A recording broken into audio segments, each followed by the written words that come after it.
রাসূল বাদশাহ ইন্তেকালের পরে এক নম্বর খলিফা হয়েছিলেন কে? আবু বকর সিদ্দিক। তিনি হযরত ওমর ফারুক রাদিয়াল্লাহু ওসমান রাদিয়াল্লাহু তারা সব বায়াত হয়েছিলেন কিনা? তাদের কি কোন শিক্ষার বাকি আছিল? আমলের বাকি আছিল? দুনিয়ার মধ্যে থাকা অবস্থায় বেহেশতের ঘোষণা পাইছেন কিনা দরজা সাহাবা? দুনিয়ায় থাকা বেহেশতের সুসংবাদ প্রাপ্ত হয়েছেন। আলাইকুম বিসুন্নতি ওয়া সুন্নাতিল খুলাফায়ে রাশিদিন আল মাহদিয়্যিন। আল্লাহ ঘোষণা করেছেন, আমার উম্মতগণ, তোমাদের আমার যে সুন্নাত নিয়ম নীতি তাকে ধরো। সুন্নাতুল খুলাফায়ে রাশিদিন আল মাহদিয়্যিন, খুলাফায়ে রাশিদিন অবশ্যই মৌসুমে তাদের নিয়ম নীতি তোমাদের জন্য কর্তব্য। রাসূলের জীবদ্দশায় তারা পীর ছিলেন কি? শিক্ষক ছিলেন না? আপনার অনুসরণযোগ্য হয়েছেন না? দর্শন বেহেশতের ঘোষণা পাইছেন। এরপরে অবশ্যই যেখানে বয়ান হইলেন, এদের কোন শিক্ষা বাকি আছিল? আমলের বাকি আছিল? এরপরে আপনার কেন বয়ান হইলেন? واعتصموا بحبل الله جميعا ولا تفرقوا। আল্লাহ রাব্বুল আলামিন কোরআনে পাকের মধ্যে ঘোষণা করেছেন, হে আমার বান্দাগণ, তোমরা আমি আল্লাহর যুগে একযোগে মজবুত ভাবে ধারণ করো। ওয়ালা তাফাররাকু, সাবধান সাবধান, ভিন্ন ভিন্ন ভাগে বিভক্ত হইও না। কয়েক আয়াত পরে লেখা আছে ওয়ালাহুম আযাবুন আযীম। দলিল প্রমাণ বলার বোঝা একতাবদ্ধ হবে না, একভাবে বিচ্ছিন্ন হয়ে থাকবে, তাদের জন্য আখিরাতে মামুলি আযাব না, ভীষণ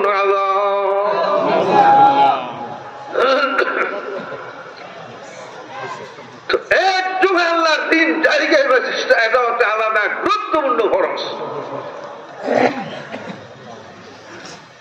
বহু লোক আছে যারা মনে করে আমরা নামাজ কালাম পড়ি, আমার ভেস্টুটা যায় কোথায়, কিভাবে কোরআন দিন জারি করা যায়, কায়েম করা যায়, মাহফিল করা, এগুলো চিন্তা ভাবনা নেই, আছে কিনা? আল্লাহর দিন জারি করার চেষ্টা খরচ, আল্লাহর দিন জারি করার চেষ্টা। এই জন্য একতাবদ্ধ হওয়া জরুরি, বা একজনের লিডার লাগে, পরিচালক লাগে। পরিচালক দুনিয়ার কোনো কাজ, দুনিয়ার কোনো কাজও একজন লিডার নেতা স্যার একতাবদ্ধ হইয়া দলবদ্ধ হইয়া কি ওইটা পরিচালক সম্ভব? আখিরাতের যে কাজ দিন জারি আল্লাহ করছেন না? আল্লাহ করছেন, আমি আল্লাহর সবাই একযোগে মজবুত করে ধারণ করো, আল্লাহর হুকুম কিনা ভিন্ন ভিন্ন ভাগে বিভক্ত হইল। আল্লাহ উল্লেখ করছেন ওয়ালাহুম আযাবুন আযীম। দলিল প্রমাণ পাওয়ার বোঝায় একতাবদ্ধ না হবে, আলাদা হয়ে থাকতে ভীষণ আযাব আখিরাত। আসসালামু আলাইকুম ওয়া রাহমাতুল্লাহ। সকলে একসঙ্গে কয়েকবার মধ্যে আমাদের পরিষ্কার আওয়াজে জিকির লা ইলাহা ইল্লাল্লাহ।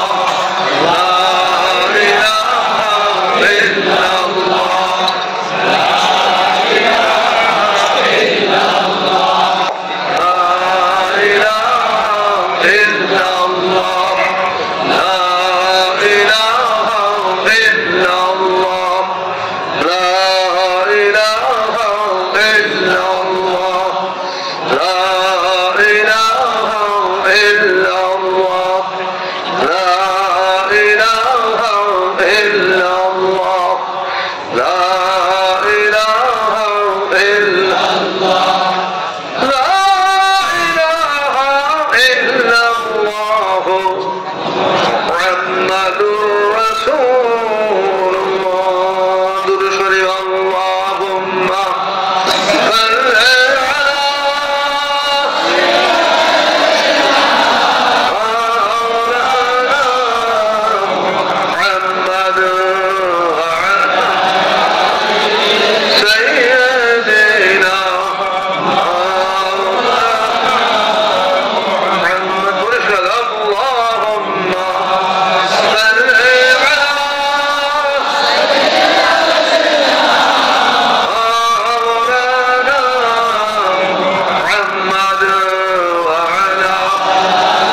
সবাই তোকে সবাই বলো রব্বির হামহুমা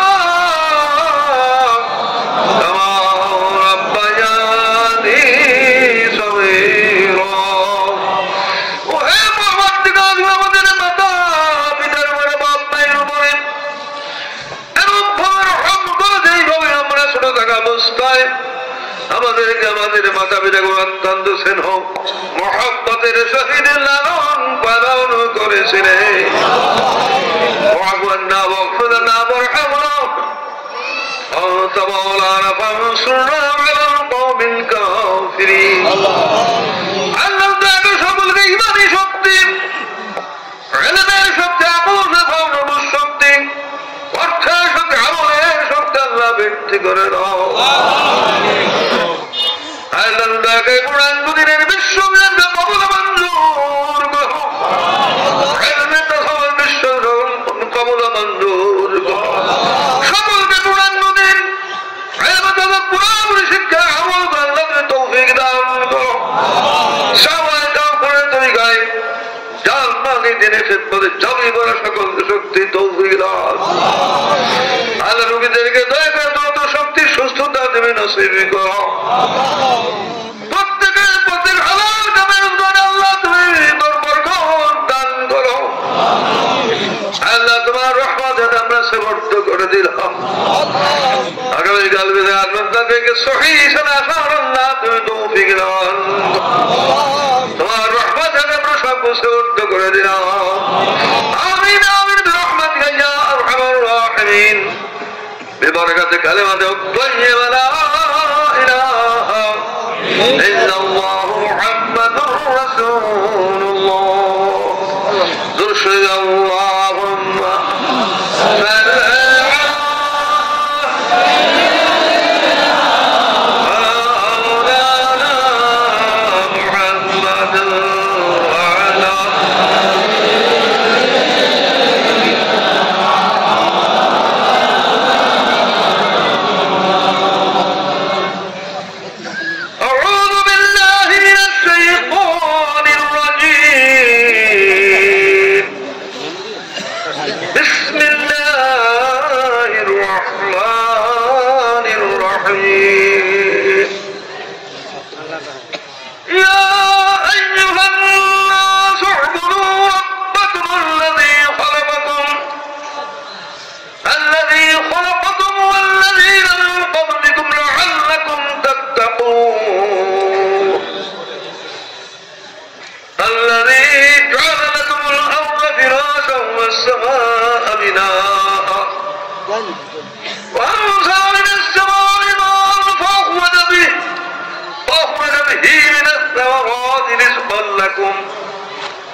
صدق الله العلي العظيم وصدق رسوله النبي ونحن على ذلك من الشاهدين.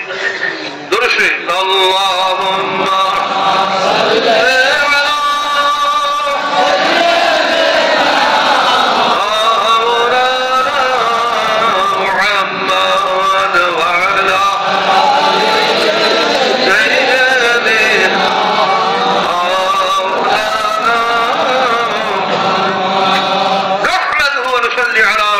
الكريم. أما بعد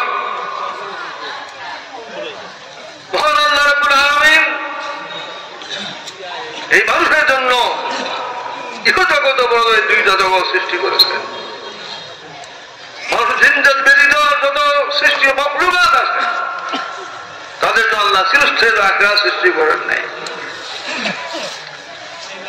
যে মানুষের জন্য দুই জগৎ আল্লাহ সৃষ্টি করেছেন প্রত্যেক মানুষের এই উভয় জগৎ সম্পর্কে চিন্তা করতে, বিশেষ করে চিরস্থায়ী জগৎ অনন্তকালের জগৎ আখিরাতের চিন্তা করত। চিরস্থায়ী জগৎ আখিরাতের এই জগতের কোটি কোটি বছর অতিরিক্ত হইল মৃত্যু হবে না।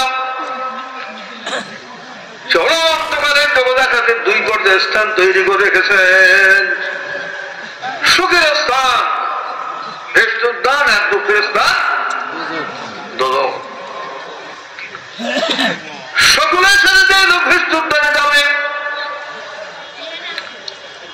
এই লোক সর্বনিম্ন পর্যায়ের ভেস্তি, যাতে ছোট ভেস্তি কি হবে না, তাকে আল্লাহ এই দুনিয়ার 10টা দুনিয়া সমান রাজত্ব দান করবে। আর তার খেদমতের সংখ্যা হবে 80,000। ভেস্তের নিয়ামতের সুখ শান্তি পরিপূর্ণ বর্ণনা করা কোন মানুষের পক্ষে সম্ভব।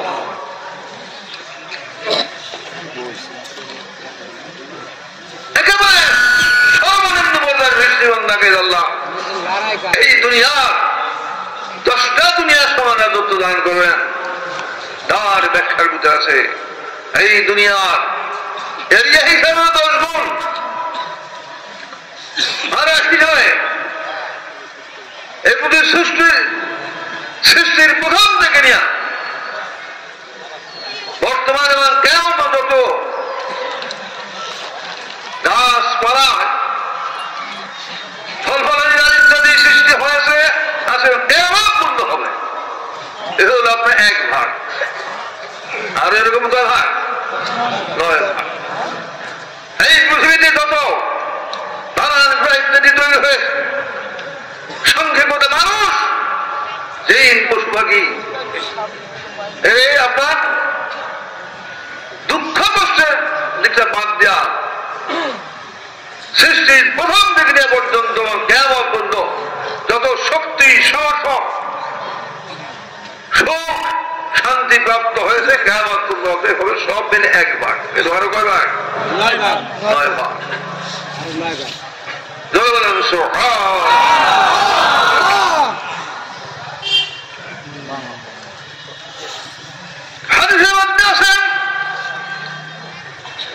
এই লোক সকলের সাথে ভেস্তুদ্দানে যাবে, দুজনে তার জন্য শাস্তির মেয়াদ যখন শেষ হয়ে যাবে, ওই বান্দাকে আল্লাহ হুকুমে ফেরেশতারা দুজন থেকে বাহরুল হায়াত নামে সাগরের ভিতরে নিক্ষেপ করবে।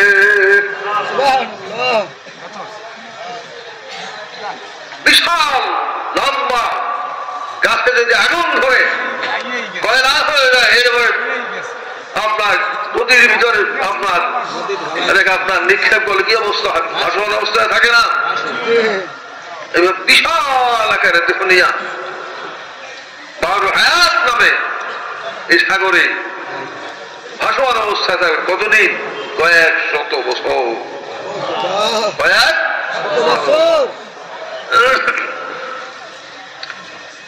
শত বছর ভাসমান অবস্থায় থাকার পরে আল্লাহ ফেরেশতারা তাকে কিনারে উঠাবে, কিন্তু কোন নাড়াচাড়া করতে পারবে না, হুশ আপনার থাকবে না, ভিতরে কোন রকম প্রাণ থাকবে। তাহলে সেটা উল্লেখ আছে আল্লাহর ফেরেশতারা এজন্য যে নির্দিষ্ট সে নির্ধারিত ফেরেশতারা তাকে পানি ঢালতে শুরু করবে। পানি ঢালতে আপনার কয়েক শত বছর তত্ত্ব দালাফি করে রুগীর বেহুশ রুগীর তত্ত্ব দালাফি করে না, তার চিকিৎসা করে না, এই করে তার চিকিৎসা তত্ত্ব করতে থাকে।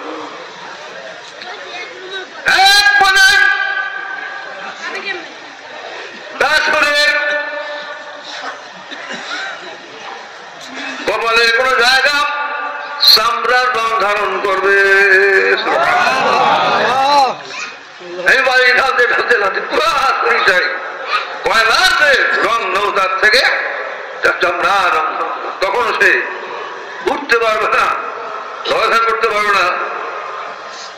এই ফেরেশতারা তত্ত্ববাদী করতে থাকে, তাতে শত শত বছর হয়ে যাবে, এক পর্যায়ে হুঁশ পাবে, এক পর্যায়ে পুরো শক্তি সে পাবে, সে বসতে সক্ষম হবে। বসতে সক্ষম হওয়ার পরে একবার তার নজর যাবে দোজখের দিকে, কল্পনাতীত ধারণাতীত বিদগ্ধ হয়ে পড়বে, একবার তার নজর পড়বে ফেরেশতাদের দিকে, এমন ভাবে আনন্দিত খুশি হবে যা দুনিয়াতে থাকার দেওয়ার পক্ষে আন্দাজ করা, বুঝা বা ব্যাখ্যা করা কোনটাই সম্ভব।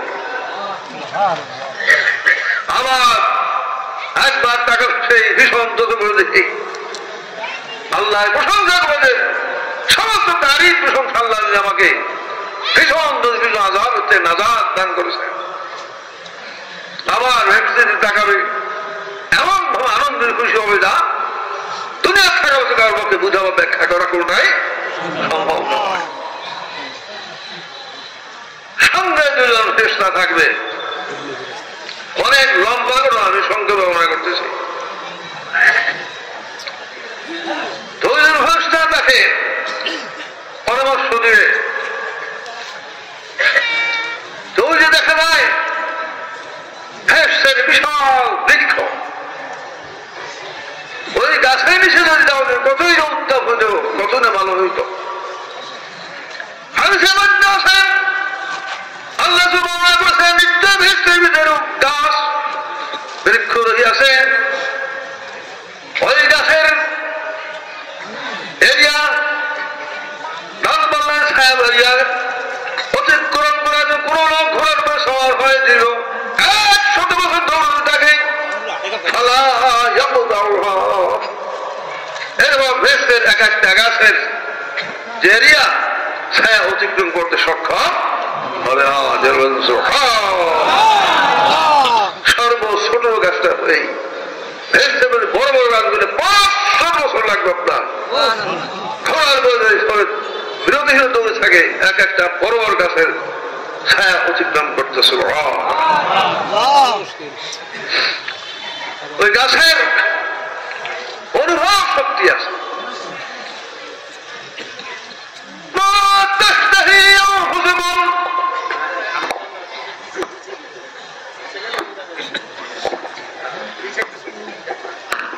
মানে দূরে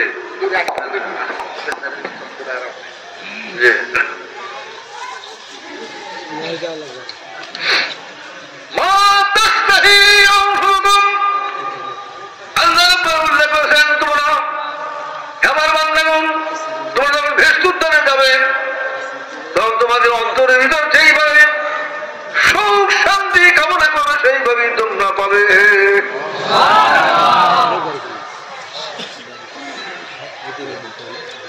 বান্দা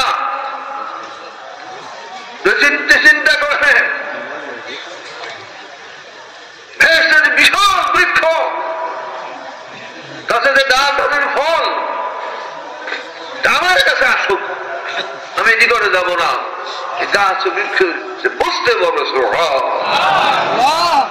ওই বিশাল গাছ তার ফল ডাল তার মুখের কাছে ঝুঁকেই দিবে। ওই বৃষ্টি বান্দা যদি মনে চিন্তা হাতের না পারবো না, আমার মুখে আসুক, গাছে বুঝতে পারবে ডাল ফল হোক তার মুখেই সে ফল দিয়ে দিবে। একথা আল্লাহ বলে তোমার অন্তরে যেইভাবে সুখ শান্তি কামনা করে সেইভাবেই তোমরা পাবে।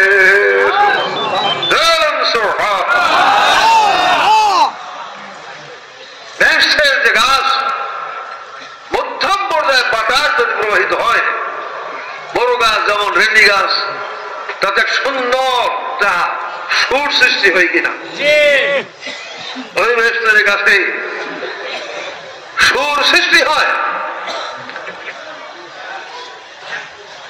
এমন ভাবে যে সুর মধুর সুর পৃথিবীতে হয় না, কেমন হবে এরকম মধুর সুর সেখানে। যে সুর পৃথিবীতে সৃষ্টি হয় এবং কেমন হবে না। উল্লেখ আছে যারা দুনিয়াতে হারাম বাদ্য বাজনা গান এগুলি শুনে, বেহুদা কথা বলে, বেহুদা কথা শুনে,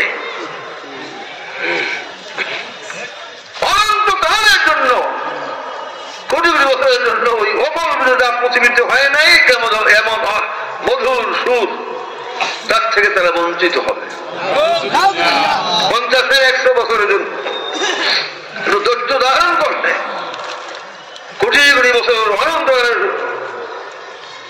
সেখানে আপনার কোটি কোটি নিয়ামত পাওয়া যাবে। এই সুরের বদলে যান আল্লাহ বিধান পালন করবে তারা। সেই গাছের যে প্রবাহিত আপনার আপনার হবে যা কল্পনার বা চিন্তার বাহিরে পৃথিবীতে ওই সুর মধুর হয় না মহামারা সেই তারা সেই শুনতে পাবে। সেই তৌফিক আল্লাহ তাদের দান করবেন। হারাম কথা, বেহুদা কথা, হারাম বাদ্য বাজনা এর থেকে বিরত থাকতে হবে কিনা? সংশ্লিষ্ট দরিদ্রতা থেকে বোঝানোর চেষ্টা করতে হবে। দুরুদ আল্লাহুম্মা সাল্লি আলা মাওলানা মুহাম্মাদ ওয়া আলা সাইয়্যিদিনা মাওলানা মুহাম্মাদ আল্লাহুম্মা সাল্লি আলা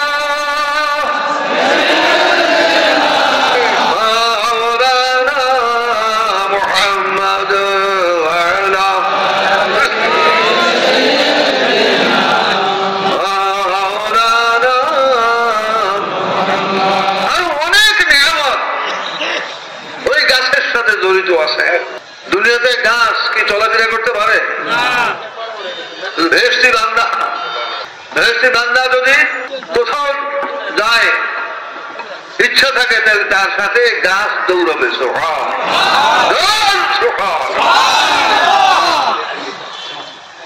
ছায়া দৌড়ায় না? ছায়া চলে কিনা? এই গাছ দৌড়াবে। আরো বহু আমাদের বর্ণনা আছে। দুইজন ফেরেশতা ওই বান্দাকে পরামর্শ দিবে কতই না উত্তম হয়তো ফেরেশতার গাছের নিকটে যাওয়া যাইত, তখন এসে একটা তর্ক ঝগড়ার মতো বাজবে যে আমি দুটোকে থাকা অবস্থায় তো হাজার হাজার লাখ লক্ষ লক্ষ বার আল্লাহর কাছে ওয়াদা করছি, আল্লাহ রক্ষা করবো।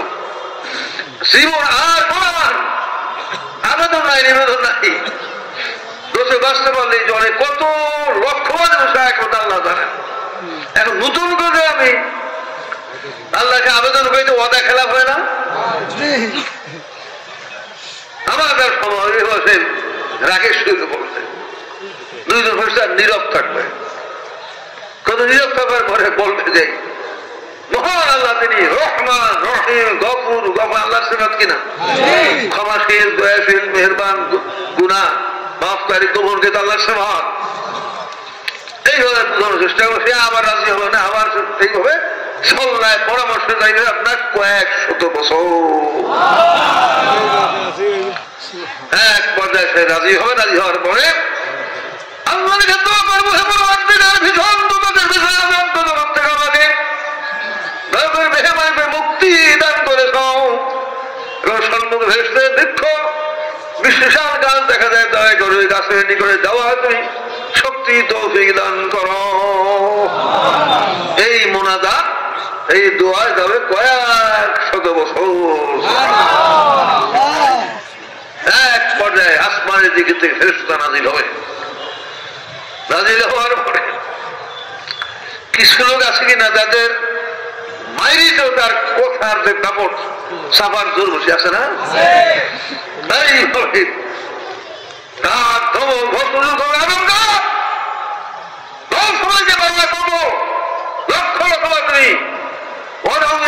জীবনে আর তোমার আবেদন নাই, নিবেদন নাই, দোদ করতে পারছে আবার কি হবে? আবেদন নিবেদন শুরু করেছ কোন কারণে? ওরা ভঙ্গ করেছ কারণ তোর সেই হয়, অন্যটা কি হয় বলা যায় না। এইভাবে কঠিন ধমক দিয়ে যাবে, চলে যাবে। তখন এই রান্না একটু উঠেছে, এর মধ্যে আপনার কান্নাকাটি শুরু হয়, ঝগড়া শুরু হবে।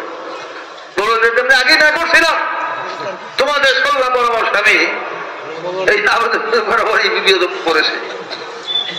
এখন কি হবে সেটা কথা আল্লাহ জানে। কান্নাকাটি শুরু করে ঝগড়া করবে। এক পরে দুজন ফেরেশতা বলবে যে আল্লাহর বান্দা শান্ত হন, শান্ত হন। আল্লাহ বান্দা শান্ত হ, এর কারণ পাওয়া গেছে, কারণ পাওয়া গেছে, জবাব পাওয়া গেছে। কিভাবে কারণ পাওয়া গেছে? বলো যে আল্লাহ কোরআন তো মানতে হবে। আল্লাহ রাব্বুল আলামিন কোরআনে পাকে যে ঘোষণা করেছেন, বিসমিল্লাহির রহমানির রহিম, ওয়া ইয়া ইবাদিয়াল্লাযীনা আসরাফু আলা আনফুসিহিম লা তাকনাতু মির রাহমাতিল্লাহ।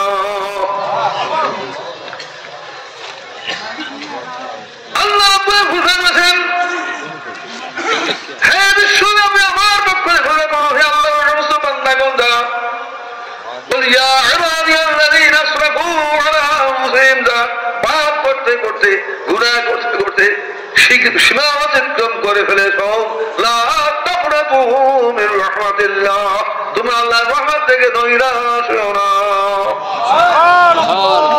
যদি ভাষা বুঝাবে, এখন যদি আমরা কোন আশা না করি, আপনি আশা না করেন, দাবিদার না করেন, তাহলে কোরআন অমান্য করা হয় না? আল্লাহ বলে আশা করবো, আশা না করেন। আসক আমাদের ধমকাইছে, কম ধমকাইছে, নিন্দা ভস্ম অনেক কিছু করেছে। আমরা তাকে যত্ন করে আপনি কোরআন অমান্য করতে চান, কোরআন তো মানতে হবে, কোরআন মানতে হবে না? এই তিন প্রস্তুতি থাকবে আল্লাহ আসলে আসার পরে তিনজনে মিলে পাকড়াও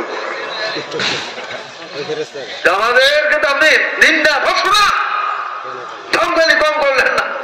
আপনি কি কোরআন অমান্য করতে চান? কি আমি কোরআন অমান্য করতে চাই? এই পয়েন্ট আল্লাহ বলছেন,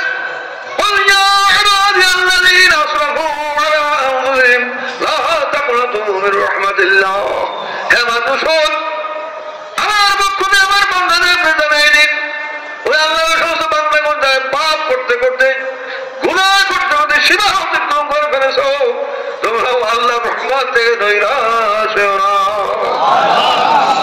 এবং আমরা আশা না করি তবে তাহলে কোরআন অমান্য করবে, কোরআন অমান্য করে জোরে করে বলবে, লাজব আসমানের ফেরেশতা কি লাজব।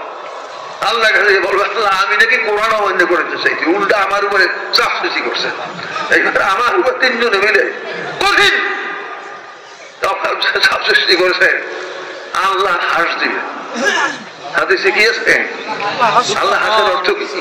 আল্লাহ দয়া মহব্বত বৃদ্ধি পাবে।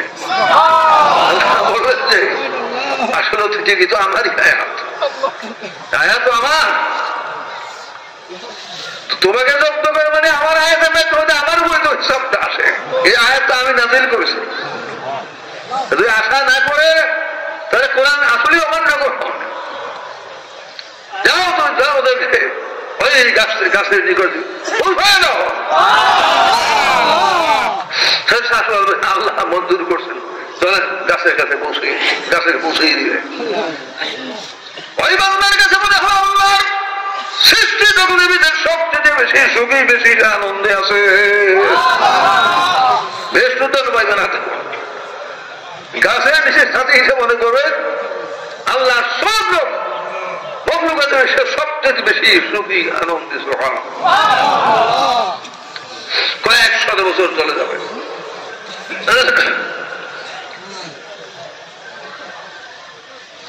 লম্বা ছোট করে বর্ণনা করতেছি। এক পর্যায়ে ভেস্টের বিশাল গেট, ভেস্টের যে গেট, তার আলোকসজ্জা 1000 বছরের দূরত্ব থেকেও দেখা যাবে। তার আলোকসজ্জা সুগ্রাণ ইত্যাদি। সোহান বলেন সোহান।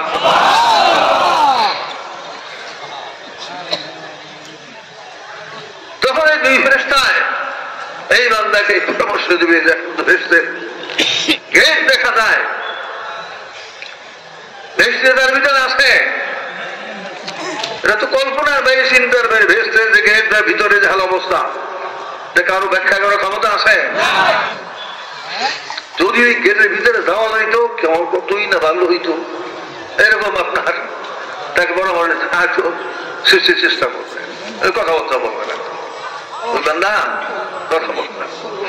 আবার আল্লাহ ক্ষমাশীল, দয়াশীল, আল্লাহকে যদি করতেন আল্লাহ কবুল করে তাহলে বেহেশতের ভিতরে দেওয়ার কত উত্তম। তো এক একবার তো রাগ করতে হবে যে আপনাদের কথায় যে বিমানে বলছিলাম দলিল পাওয়া না যাইতো আয়াত পাওয়া না যেত বই তো আসে কি জল্লা আয়াত পাওয়া তো রক্ষা। এখন নতুন করে বলেন আমাকে আল্লাহকে আবেদন করতে তোদের লক্ষ্যবার আমি অঙ্গীকার করে আদায় করছি আল্লাহ তোমার আর কোনো কিছু দাবি নাই দুটোতে বাঁচাও। এরপরে গাছের কথা এখন আবার আমাকে পরামর্শ দিতেছেন তো চুপ করে থাকবো দুই ফেরেশতা আল্লাহ ক্ষমাশীল দয়াশীল এইভাবে বোঝানোর চেষ্টা করবেন। এইভাবে আপনার শত শত বছর পার হবে এক পর্যায়ে রাজি হবে রাজি হবে আল্লাহকে কান্নাকাটি বানিয়ে দোয়া করবে দেখা দেয় দয়াবার মেহমান দয়া করে মেহমানি করো ভেস্তের ভিতরে তাকিয়ে খাওয়ার দুই শক্তি তৌফিক দান করো। এইভাবে আপনার দয়ে দয়ে কয়েকশত বছর এই আসমান থেকে ফেরেশতা আসবে আর এক আগের ফেরেশতাতে আর 100 গুণ বেশি রাগ করছে না কঠিন ধমক দিলে দোজখে থাকা অবস্থায় হাজার লক্ষ অঙ্গীকার করছিল সে ভঙ্গ হয়ে যেত আবার নূতন আবেদন করেছ সেটা বাদ করে দিছে আবার তুমি আল্লাহর কাছে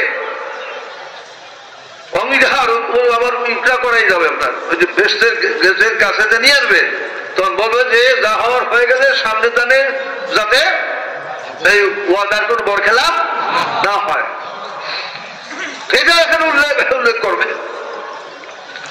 মানে আগের ফেরেশতা আছে আরো 100 গুণ বেশি রাগ গোসা দেখাবে এইভাবে হাজার লক্ষবার ওয়াদা করা হয়ে যাবে খেলাপ করবে কাম দর্শাইত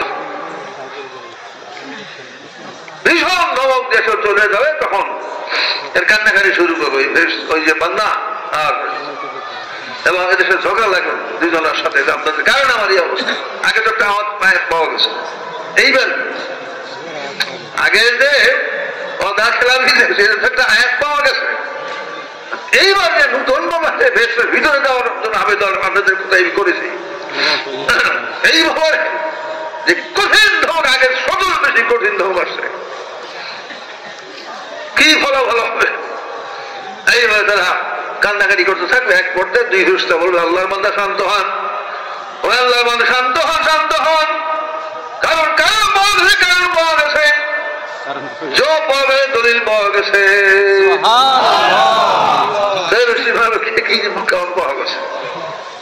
কারণ পাওয়া গেছে কি আমরা কি বেঈমান হয়ে যাব কাফের হওয়ার দিয়ে বাঁচতে হবে না সবচেয়ে বড় কিনা কুফরির দিয়ে বাঁচতে হবে না স্বাভাবিক আমল শিখে কত খরচ ঈমান রক্ষা করা 1000 গুণ বেশি কিনা কোরআনে পাওয়া গেছে বলো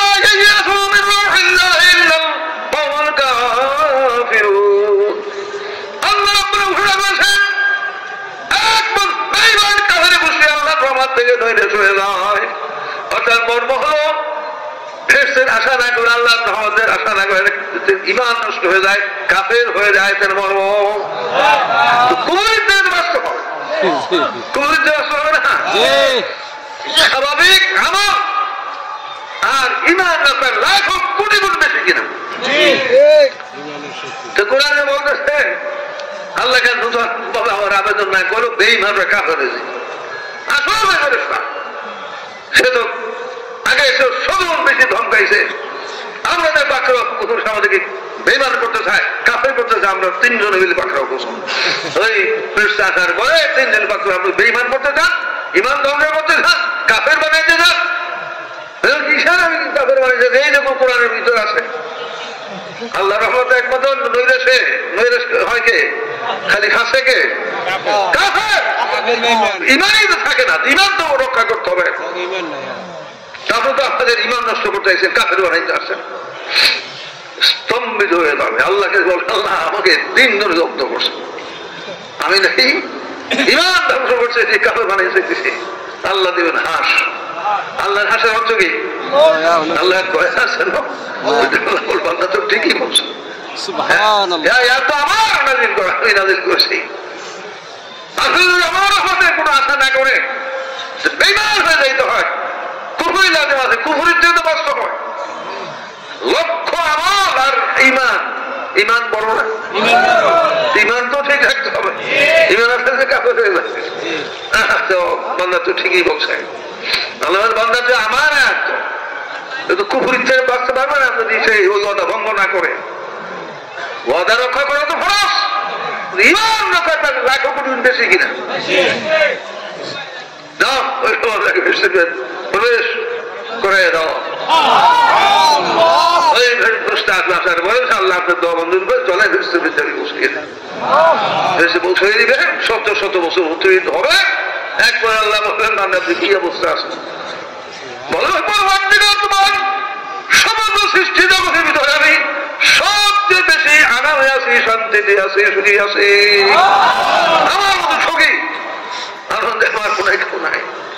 আল্লাহ তোমার তো বাড়ি ঘর নাই, বাড়ি ঘর হইলে কেমন হয়, উত্তম উত্তম, তখন তো বাড়ির নির্দিষ্ট থাকবে না, উত্তমের উত্তম হয়। আল্লাহ বললে আমার কাছে দোয়া করো, কি দোয়া, আমাকে একটা দুনিয়ার সমান জায়গা তুমি দোয়া করো, আমাকে দাবি করতাম।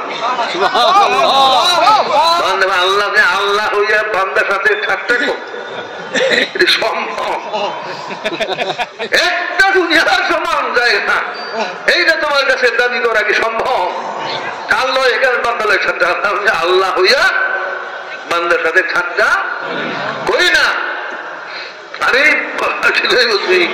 আমার নির্দেশ তুমি একটা দুনিয়ার সমান জায়গা চাও, মনে তো বুঝতে হয় না, কিন্তু আল্লাহর নির্দেশ না। আল্লাহর কাছে দোয়া করবে, বড় জায়গা তুমি ভীষণ দুঃখ করতে লাখো কোটি আযাব পর্যন্ত মুক্তি দান করেছ, এখন বেহেশতের ভিতরে প্রবেশ করার তৌফিক তুমি দান করেছ। তোমার আরজ দয়াবার ভেবে একটা নির্দিষ্ট জায়গা, অর্থাৎ একটা দুনিয়ার সমান জায়গা আমাকে তুমি দান করো। 100 বছর এই দোয়াইদের কত? 100 বছর। একবার আল্লাহ বলবেন আমার বান্দা আমার কাছে তুমি একটা দুনিয়ার সমান জায়গা চেয়েছো, ভাবে তোমার দোয়া কবুল করে 10টা দূরে সমান জায়গা রাজত্ব আমি দান করলাম। আল্লাহ এইবার পুরাই ঠান্ডা, আগের দায়িত্ব বুঝে আসে নাই, এটা সম্ভব। এক জায়গায় তো বুঝে মানে নাই, তোমার কোথায় আমি আবেদন করছি সম্পূর্ণ ঠাট্টা যা কিছু আল্লাহ, আমি আল্লাহ হইয়া আল্লাহ হইয়া বান্দার সাথে ঠাট্টা করি না। দুনিয়ার অবস্থা দিয়ে নিয়ম ছিল, প্রজারা দাবি করলে অর্ধেক বন্ধুর গঠন বরবাদি বা বেশি দয়া হলো সমান সমান। দুনিয়াতে এই নিয়ম না, প্রজারা যা দাবি করে রাজার কাছে অর্ধেক মঞ্জুর করে, বরবাদি করে, কম বেশি করে, অতিরিক্ত হলে সমান সমান।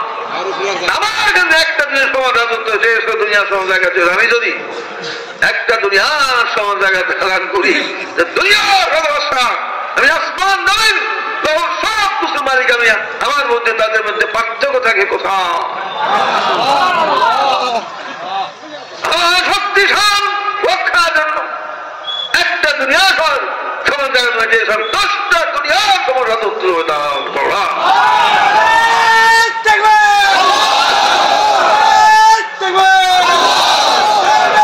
শিক্ষা করা, শিক্ষা করা, গ্রহণ করা,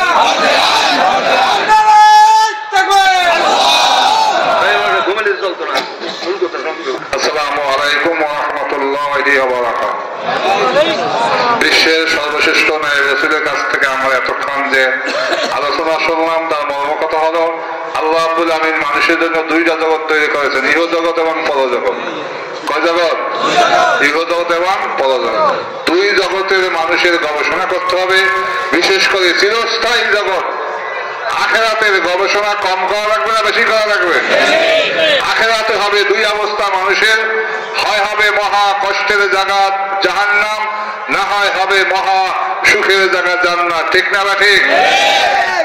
যারা জান্নাতি হবে, এই জান্নাতীদের ভিতর থেকে কোটি কোটি বিলিয়ন ট্রিলিয়ন বছর জাহান্নামের আগুনে পোড়ার পরে সর্বশেষ ব্যক্তি যে জান্নাতি হবে তার বর্ণনা নাই বছর দিতেছিলেন, ঠিক না বাকি?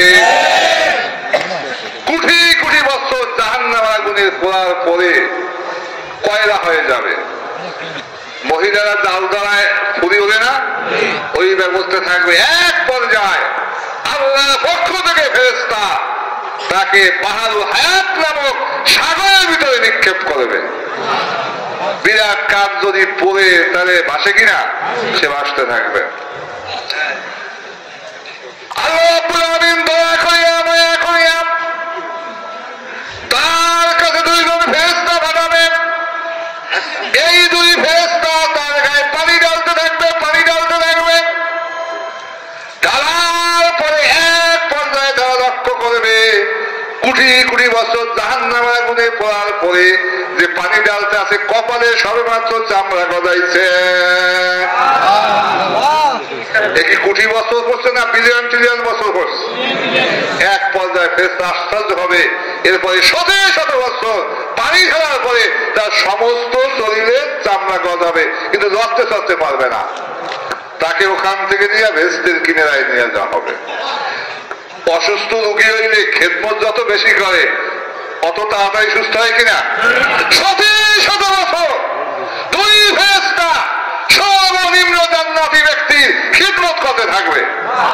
খিদমত করতে করতে করতে করতে এক পর্যায়ে সে পুরা সুস্থতা দান করে। সুবহান। কুয়াকাটা গেলে যত বাতাস খাইতে চান বাতাস আসে না? আতরের দোকানে গেলে ঘেরান আনেরও ঘেরান ঢোকে না, ঢোকে না? এইবার বেহেশতের কিনারা এসে আসে, বেহেশতের সুখ শান্তি কিছু অনুভব করতে থাকবে। শত শত বছর যাওয়ার পরে দুই ফেরেশতা বলবে, বান্দা তুমি তো বেহেশতের কিনারায় আসো, ওই যে একটা গাছ দেখা যায়, তুমি আল্লাহর কাছে দরখাস্ত করো, ফরিয়াদ করো, যাতে আল্লাহ তোমাকে ওই গাছের নিচে নিয়ে যায়। ওই বান্দা বলবে, না না না না, শত শত বছর আমি আল্লাহর কাছে কাঁদতেছিলাম, হে আল্লাহ কিছু চাই না, কিছু চাই না, কিছু চাই না, শুধুমাত্র তুমি আমাকে জাহান্নামের আগুন থেকে বাঁচাও। শত শত বছর কান্দার পরে আল্লাহ আমার প্রার্থনা কবুল করে জাহান্নামের আগুন থেকে বাঁচিয়েছে, বেহেশতের কিনা আছে। আমি আর কথা বরখালাপ করতে পারি না। নায়েব রাসূল আমাদের সেই বেহেশতি গাছের বর্ণনা দিতেছিলেন। এমন বেহেশতি গাছ জান্নাতে রয়েছে যেই গাছের নিচ দিয়ে 100 বছর ধোয়া ধরলে শেষ হবে না ছায়া। এমনও গাছ রয়েছে যেই গাছের নিচ দিয়া 500 বছর ধরে জান্নাতি গাছের ছায়া শেষ হবে না। এই গাছ কত বড়! এই গাছের গোড়া থাকবে কোথায়? ডালমালা থাকবে কোথায়? সৌদি যারা গেছেন বা বড় বড় হোটেলে দেখবেন গেটের সামনে খাড়াইলে গেটটা অটো খুলে যায়, দেখছেন না? আবার ঢুকলে বাইরে গেটটা কি? ওই গাছ এমন কুদরতি গাছ, আল্লাহ ওই বান্দার পানে ক্ষুধা লাগবে, গাছের মধ্যে অনুমতি হবে, বান্দার পানে ক্ষুধা লাগেছে, সে ফল মূল সহ বান্দার কাছে চলে আসবে।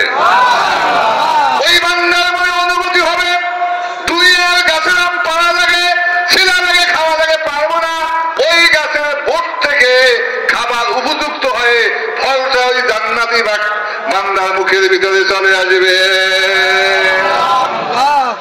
নায়েব রাসূল একটা কথা বলেছেন, বেহেশতের নাজ নেয়ামত কোনদিন বর্ণনা করা শেষ করা যাবে। গলা পর্যন্ত খাবে, ঢেক দেবে, হজম হয়ে যাবে, পায়খানা অবস্থায় কোনো প্রয়োজন হবে? আবার ওই বেহেশতি বান্দার খাইতে মনে চাইবে না, গাছের মধ্যে অনুমতি হবে, সে আর এখন খাইতে কি চায় না, সে ঢাল পলাশ আবার চলে যাবে। ওই গাছের মধ্যে অনুমতি হবে। অনেকের মনে করেন 5টা গরু আছে, একটা বেচলে আফসোস করে, গতকালকে ছিল 5টা, আজকে আছে 4টা, আফসোস করে না? ওই বেহেশতি গাছ বুঝে ফেলবে এই বান্দার মনে আফসোস, তার বেহেশতি গাছ থেকে অনেকগুলো ফল কমে গিয়েছে, সাথে সাথে ওই কয়টা ফল ওই কয়টা বোটে হয়ে যাবে। এই বর্ণনা নায়েব রাসূল বিস্তৃত দিচ্ছেন না? দুই ফেরেশতা ফরিয়াদ করতে বলবে, সে রাজি হবে না। শত শত বছর বুঝাবে, তাইলে ভাই বুঝাবার পরে এক পর্যায়ে সে ফরিয়াদ করতে কি হবে, রাজি হবে। এই মোনাজাতে আবার চলে যাবে শতে শতে বছর চলে যাবে।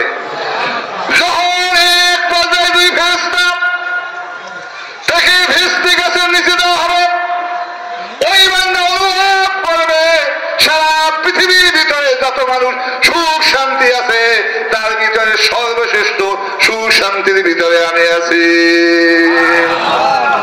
এর ভিতর আসমান থেকে দুই ফেরেশতা আবার নতুন নাজিল হবে, নাজিল হয়ে ধ্বং করা শুরু করবে। শত শত বছর তুমি কাঁদেছিলা জাহান্নামের আগুন থেকে বাঁচার জন্য, আল্লাহ বাঁচাইছে। বেহেশতে কিনারায় তুমি ছিলা, আমরা কিছু বলি নাই। এইবার কেন তুমি ওয়াদাকে বরখলাফ করে, ওয়াদাকে পরিবর্তন করে এই বেহেশতের গাছের নিচে এসেছো? কারণ দেখাও, দলিল দেখাও, তাহলে চলে যাও। ওই বান্দা বলবে আমি তো আসতে চাই নাই, আমাকে তো শত শত বছর বুঝাবার পরে এখানে আনা হয়েছে। ওই যে আমরা বুঝি না, আমরা দলিল চাই, কারণ চাই। দলিল তো নাই, তাই সময় দেওয়া যায়, এহসান করা যায়, একটু সময়কেই দেওয়া যায়। তাই সময় দিয়ে গেল, দুই ফেরেশতা চলে গেল। যেই দুই ফেরেশতা বুঝাবার পরে এখানে নিয়ে আসছে, উনি আবার ধমক খাইছে। এই ধমক আবার ওনাকে দেয় না? বারবার আমি বলেছিলাম যাওয়ার দরকার নাই, আমি তো যাইতে চাই না, আমি তো আল্লাহর কাছে কাঁদছি জাহান্নাম থেকে বাঁচার জন্য, আল্লাহ বাঁচাইছে। কেন আমাকে বুঝে এখানে আনা হইল? এখনো দলিল চাই, কারণ চাই, কি করবো আমি? দুই ফেরেশতা বলবে বান্দা শান্ত হও, শক্ত দলিল আছে, শান্ত হও, শক্ত দলিল আছে। ওই যে দলিল নেওয়ার জন্য আসবে, কারণ না আসবে, তখন ওই বান্দা বলবে ওয়ালা তাকনাতু মির রাহমাতিল্লাহ, বলবে দলিল আছে, শক্ত দলিল আছে। আল্লাহ বলেছেন কষ্টিন কেন, আমার রহমত থেকে নিরাশ হবে না। তোমরা কি আমার কাফের বানাইতে চাও? আমি আল্লাহ রহমতের উপর ভিত্তি করে, ভরসা করে আমি এখানে এসেছি। এই দুই ফেরেশতাই বলবে আল্লাহর কাছে যে আল্লাহ তোমার বান্দা তো, তোমার কোরআন দ্বারাই আমাদের আটকাই দিয়েছে। আল্লাহ তখন হাসবে, এই বান্দা এখানে বসবাস করতে থাকবে, দীর্ঘদিন আরামে থাকবে। বেহেশতি যে আলো 1000 মাইল দূর পর্যন্ত যাবে, বছরের দূরত্ব 1000 বছরের দূর পর্যন্ত যাবে। বেহেশতি যেখানে 1000 দূর পর্যন্ত যাবে, 1000 বছর দূর পর্যন্ত কি করবে? যাবে। বেহেশতি আর 1000 বছরের দূর পর্যন্ত থেকে দেখা যাবে। তখন দুই ফেরেশতা বলবে বান্দা গাছের নিচে থাকো, না আছে বাড়িঘর, না আছে খাতা বাড়ি, বিছনার, একটু কাজ করো, আমরা বেহেশতের গেটের ভিতরে একটু দিয়ে আসি। বান্দা বলবে না না, আর যাবো না। সে রাজি হবে না। এক পর্যায়ে ডাইনে বাই বুঝাইতে বুঝাইতে, 100 বছর আগের কথা মানে মনে থাকে, 50 আগের কথা মনে থাকে, বুঝাইতে বুঝাইতে বলবে যে দরখাস্ত করো, করবে করবে না। এক পর্যায়ে আল্লাহর কাছে বেহেশতের ভিতরে গেটে যাওয়ার জন্য দরখাস্ত করবে। এই দুই ফেরেশতা তাকে বেহেশতের গেটে, বেহেশতের ভিতরে ঢুকাইয়ে দিয়া আসবে। এই দুই ফেরেশতা চলে যাবে।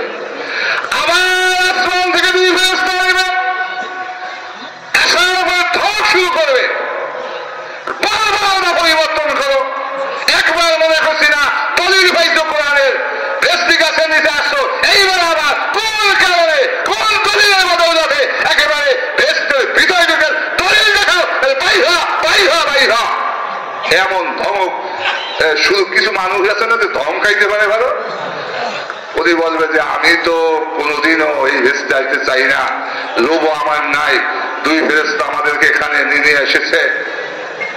বলবে যে ওই হিসাবে তো আমরা মানি না, আমরা তো দলিল দেওয়া হয়েছে, কারণ দেখাইতে হবে, কয়েকটা সময় দেওয়া হোক, সময় দেওয়া হলো, সংক্ষেপ কথা চলে যাবে। ওই দিন আসার পরে আবার সে ধমকাইবে, বারবার আমাকে আপনারা ই করেন, বারবার দলিল চাই, খেদাইতে চায়, লড়াইতে চায়, ধমকাইতে চায়, বাড়ি করতে চায়, কি শুরু করছেন? বেবান্দা শান্ত হও, শক্ত দলিল আছে, শান্ত হও। কি দলিল আছে? শক্ত দলিল। শান্ত হও, শান্ত হও, দলিল দাও। বলবে যারা কাফের তারা তো আল্লাহ রহমত থেকে নিরাশ হয়, বেহেশতে আশা করা ফরজ। কাজী তুমি ইমানদার ব্যক্তি, তুমি তো বেহেশতে আশা করো ভাই, ইমানদার ব্যক্তি কোনদিন আল্লাহ রহমত থেকে নিরাশ হয় না। তুমি ইমানদার ব্যক্তি, রহমত থেকে নিরাশ হওয়া তো কুফরি। তুমি বললে আমি আল্লাহ রহমতের উপর ভিত্তি করে আমি ভেস্টি গাছের এই ভেস্টের ভিতরে এসেছি, তোমরা কি আমার কাফের বানাইতে চাও? এইভাবে আরো শক্ত দলিল দিয়ে দেবা। যাই হোক, দুই ফেরেশতা যখন টাইম মতো দলিল দিতে আসছে, হ্যাঁ দলিল আছে, শক্ত দলিল আছে, তোমার তো কথায় চলো তো আমি কাফের হয়ে যাবো। আমি ইমানদার ব্যক্তি, ইমানদার ব্যক্তি কখনো আল্লাহ রহমতে কি হয় না, নিরাশ হয় কুফরি। তোমরা কি আমার কাফের বানাইতে চাও? আমি ইমানদার ব্যক্তি, আমি আল্লাহ রহমতের উপর ভিত্তি করে এই ভেস্টের গাছে এসে এসেছি। ভেস্টের সমাজ সমাজ বসবাস করতে থাকো। আল্লাহ কাজেই বলবে, আল্লাহ তোমার বান্দা তো কোরআন দাঁড়িয়ে আমাকে আটকাইতেছে। আল্লাহ তখন মিসকি হাসবে। যাই হোক, লম্বা চূড়া কথা, লাস্টে আল্লাহ বান্দার কাছে আসবে যে বান্দা তুমি আমার কাছে যা চাও এইটা আমি তোমাকে দিয়ে দেবো। চিন্তা করবে কি চাওয়া যায়, একটু মেম্বারে পাওয়ার বেশি, চেয়ারম্যান পাওয়ার আরো বেশি কিনা, এমপি পাওয়ার আরো বেশি কিনা, কি চাবো? তাই সারা দুনিয়ার বাদশাহী চাই। আল্লাহ কাছে বলবে, আল্লাহ কি চাওয়া যায়? সারা দুনিয়ার বাদশাহী দেন। আল্লাহ বলবে, না এবার আমি খুশি হইয়া তোমাকে 10 দুনিয়ার সমান বাদশাহী দিয়ে দিলাম। কয় দুনিয়ার সমান? কয় দুনিয়ার সমান? এই ব্যক্তি কি লাখো বছর জাহান্নামে পড়ছে? কোটি কোটি বিলিয়ন বছর পড়ার পরে এই 10 দুনিয়ার সমান ভেস্টের ব্যাখ্যা নাই গোসল করেছেন। পৃথিবীর শুরু এবং শেষ যত নাজ নেয়ামত হইছে হবে এই হইল 1 গুণ। এইভাবে কয় গুণ দান করবে? কয় গুণ দান করবে? 10 গুণ দান করবে। আল্লাহ বলবেন, আমি খুশি হইয়া তোমাকে 80,000 খাদেম দিয়ে দিলাম। কয় হাজার খাদেম? কয় হাজার খাদেম? আল্লাহ বলবেন, আমি খুশি হইয়া তোমার জান্নাতে মধুর সাগর, সরবরের সাগর, পানার শস্য পানির সাগর, মধুর সাগর, দুধের সাগর, সরবরের সাগর, শস্য পানির সাগর আমি দিয়ে দিলাম, যা সমতল ভূমিতে চলতে থাকবে, একটার সাথে আর একটা কি মেশবে না। এই যা জান্নাতের নাজ নেয়ামত কোন মানুষ কানে শুনে নাই, মুখে বলতে পারবে না, চোখে দেখে অন্ধ অনুভব করবে। এই জান্নাতে আমরা যাইতে চাই না? চাই না? কে কে হাত দেখায় দেয় না? শিক্ষা করা, শিক্ষা করা, সারা বিশ্ব মুক্তির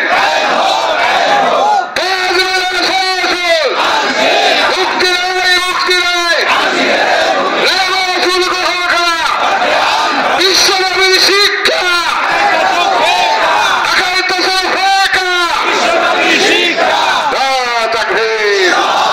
এখন এই জান্নাতে যেতে কি রাখবে আমরা নায়েব হোসেন কাছ থেকে শুনবো, প্রত্যেকে থাকবো, আখিরি মোনাজাত না দিয়ে কেউ যাবো না।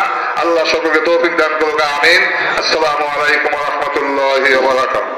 জিকির করুন, আল্লাহু আল্লাহ, আল্লাহু আল্লাহ, আল্লাহু আল্লাহ, আল্লাহু আল্লাহ, আল্লাহু আল্লাহ, আল্লাহু আল্লাহ, আল্লাহু আল্লাহ।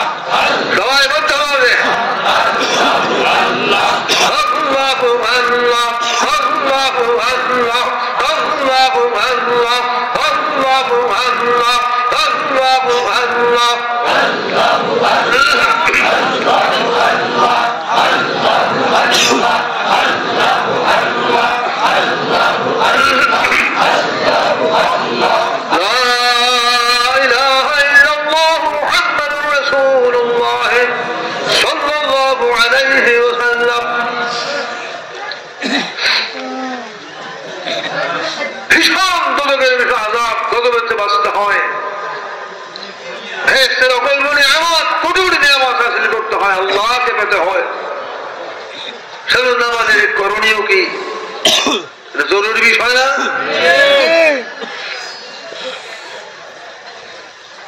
একজন 1 নম্বরে নবী রাসূল বলে সময় নবী রাসূল, আর নবী রাসূল বর্তমানে নায়েব রাসূল, সংক্ষেপে হাদি বলা হয়। নবী রাসূলকে কিতাবের ভাষায় আখেরাতের শিক্ষক হাদি গ্রহণ করতে হবে। আর হাদির মাধ্যমে আসমানি কিতাবের শিক্ষা, কোরআনের শিক্ষা, অন্যের জীবনকে গঠন করতে হবে।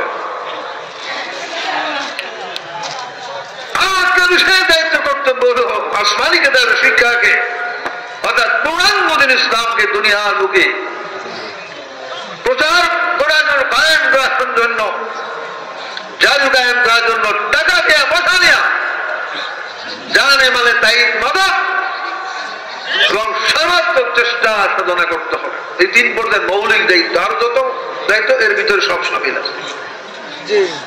1 নম্বর কাজ হলো আখেরাতে আপনার হাজির, অর্থাৎ নবী রাসূল গ্রহণ করতে হবে। আর এক বিশেষ দায়িত্ব হলো ওই আখেরাতে হাজিরের মাধ্যমে আসমানি কিতাবের শিক্ষাকে, কোরআনের শিক্ষাকে গ্রহণ করে সামনে জীবনকে গঠন করতে হবে। আর একটা বিশেষ দায়িত্ব হলো ওই কোরআনের শিক্ষাকে দুনিয়ার মুখে প্রচার কায়েম করার জন্য, জাদু কায়েম করার জন্য টাকা দিয়ে, পয়সা দিয়ে, জানে মানে তাই মদত করতে এবং সাধ্যের সর্বাত্মক চেষ্টা সাধনা করতে হবে।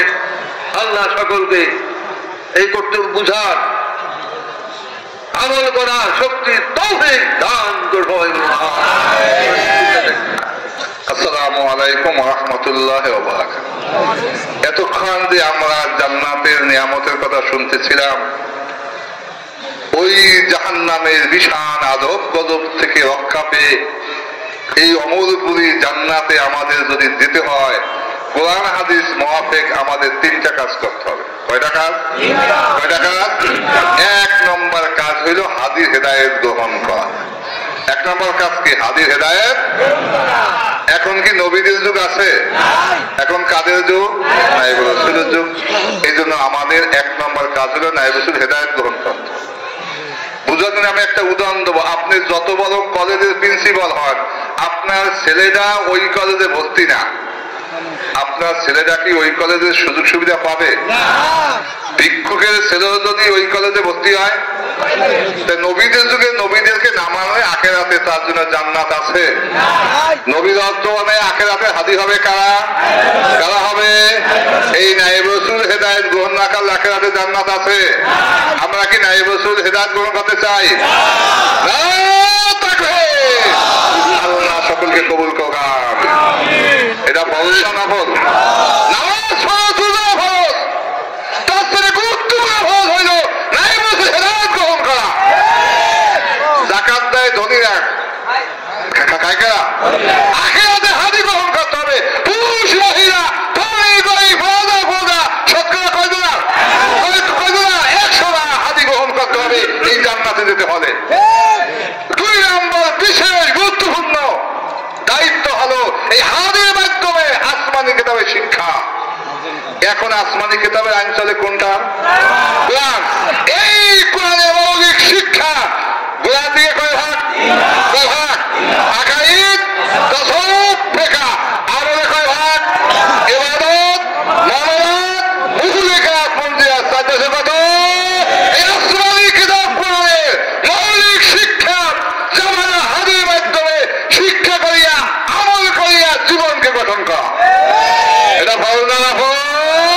এই কোরআনের 40 বছরের শিক্ষা হাদির মাধ্যমে শিক্ষা গ্রহণ করে জীবনকে কোরআন হাদিস মুআফিক গঠন করা 2 নম্বর কাজ। 3 নম্বর বিষয় গুরুত্বপূর্ণ ফরজ দায়িত্ব হলো সাহাবাদের তরিকায় জানে মানে সারা বিশ্বে এই দিন জারি কায়েম করার জন্য ধনী ধনীর কায়দায়, গরিব গরিব কায়দায় সংগ্রাম জিহাদ চালনা করা। তাহলে 1 নম্বর কাজ হাদিস হেদায়েত গ্রহণ করা। 2 নম্বর কাজ আসমানি কিতাবের মৌলিক শিক্ষা, পূর্ণ ইসলাম শিক্ষা করিয়া আমল করিয়া জীবনকে গঠন করা। 3 নম্বর দায়িত্ব কর্তব্য হলো সাহাবাদের তরিকায় জানে এবং মানে সারা বিশ্বে এই দিন জারি কায়েম করার জন্য যার যেভাবে তৌফিক আছে তৌফিক অনুসারে 100% চেষ্টা সাধনা করা। আজকে এই মাঠ থেকে মরহুম মুজাদ্দিদ আজমের মাজারকে সাক্ষী রেখে আমরা ওয়াদাবদ্ধ হতে চাই, আমাদের জীবনে শেষ রক্তবন্ধ দিয়ে হলো হাদিস হেদায়েত গ্রহণ করবো, শিক্ষা করবো, আমল করবো, জারি কায়েমের চেষ্টা করবো। রাজি আছে কিনা? শিক্ষা করা, শিক্ষা করা সারা বিশ্বে পূর্ণমদিন, সারা বিশ্বে পূর্ণমদিন মুক্তি দেয়, মুক্তি দেয়, গ্রহণ করা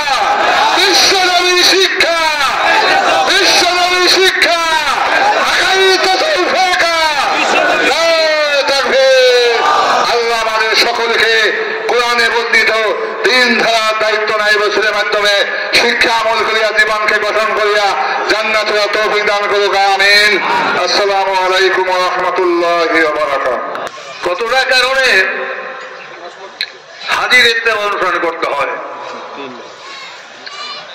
তার একটা বিশেষ কারণ হল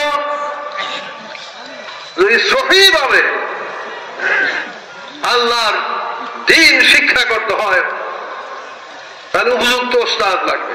উপযুক্ত ওস্তাদ ছাড়া সহিভাবে শিক্ষা করানো সম্ভব না।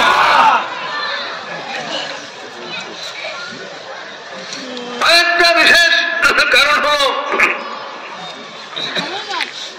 আমল গঠন করার জন্য কামেল পীরের সবাদ অবলম্বন করতে হবে।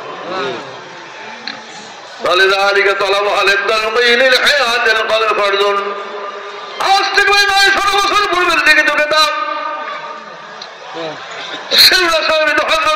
আব্দুল কাদের যিনি রহমাতুল্লাহ কোরআন হাদিসের দলিলের মধ্যে উল্লেখ করেছেন,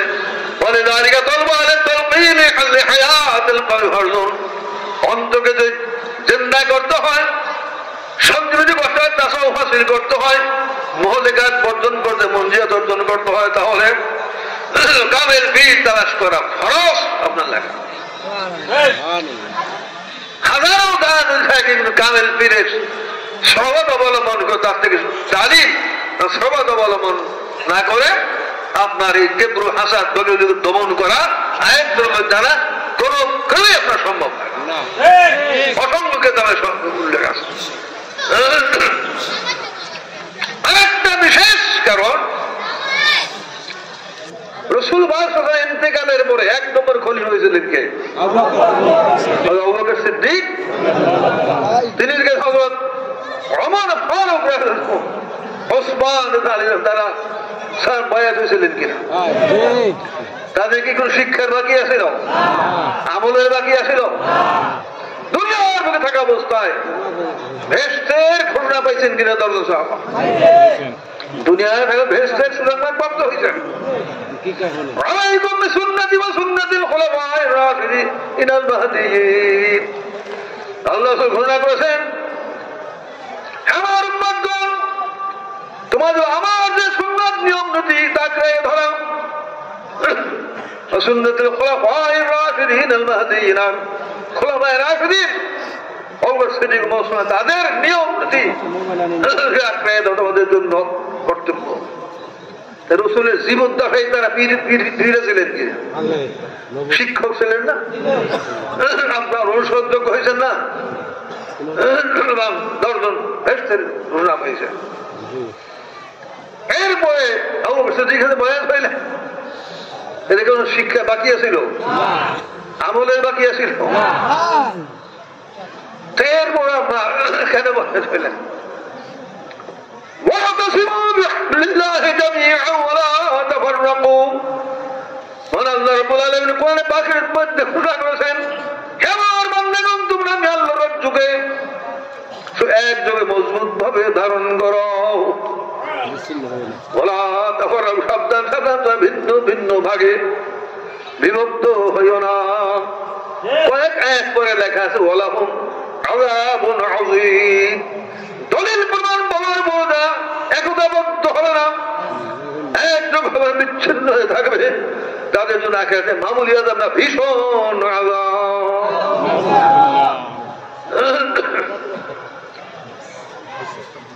একযোগে আল্লাহর দ্বীন জারি করার চেষ্টা, এটা হচ্ছে আলাদা গুরুত্বপূর্ণ ফরজ। বহু লোক আছে যারা মনে করে আমরা নামাজ কালাম পড়ি, আমার ভেটটা যায় কোথায়, কিভাবে কোরআন দিয়ে জারি করা যায়, কায়েম করা যায়, মাহফিল করা, এগুলো চিন্তা ভাবনা নেই, আছে কিনা? আল্লাহর দ্বীন জারি করার চেষ্টা ফরজ। আল্লাহর দ্বীন জারি করার চেষ্টা, এই জন্য একতাবদ্ধ হওয়া জরুরি। বা একজনের লিডার লাগে, পরিচালক লাগে। পরিচালক ছাড়া দুনিয়ার কোনো কাজ, দুনিয়ার কোনো কাজও একজন লিডার নেতা ছাড়া একতাবদ্ধ হইয়া দলবদ্ধ হইয়া কি ওইটা পরিচালক সম্ভব? আখিরাতের যে কাজ দিন জারি করার জন্য একযোগ ফরজ আল্লাহ করছেন না? আল্লাহ ফরজ করছেন তোমরা আমি আল্লাহর সবাই একযোগে মজবুত ধারণ করো, আল্লাহর হুকুম কিনা খবর সাবধান, তোমরা ভিন্ন ভিন্ন ভাগে বিভক্ত হইব। কয়েক আয়াত পড়ে দেখছেন আল্লাহ উল্লেখ করছেন ওয়ালাহু আযাবুন আযীম, দলিল প্রমাণ পাওয়ার বোঝায় একতাবদ্ধ না হবে, আলাদা হয়ে থাকতে ভীষণ আযাব আখিরাত। সেই জন্য একজন সভাপতি লাগে, একজন পরিষদের দরকার। সিদ্দিক, হযরত ওমর ফারুক, ওসমান তাদের জন্য সভাপতি ছিলেন না? সভাপতি কায়দায় আল্লাহর দিন চারিকার সবাই এক হওয়া দরকার আছে, জন্য একজন নেতা হাদি তারা মানছে। এখন একটু শুরু করে পাওয়া যায় যে আমরা তো মরহুমের কাছে বয়ান শরীয়তের কেতাব, তাসাউফের কেতাব আমাদের কাছে এগুলি কতবার পড়াশোনা করছে। আমাদের ঘন ঘন আবার এই মাহফিলে যাওয়ার কি প্রয়োজন, তালিম দলে যাওয়ার কি প্রয়োজন, আমরা যেগুলো জানি বুঝি। এই একা একটা ধরনের বর্ণনা এর থেকে আপনার দূরে থাকে, গাফিল থাকে, কারণ কিছু পাওয়া যায় না, একটু চরম ভুল না।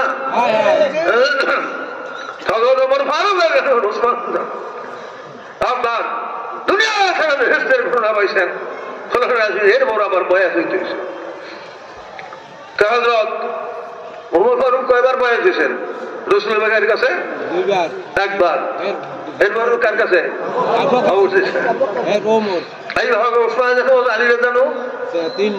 আপনার 3বার 4বার করে বয়াস হয়েছেন না একবার রাসূলের কাছে বয়াস হয়েছেন?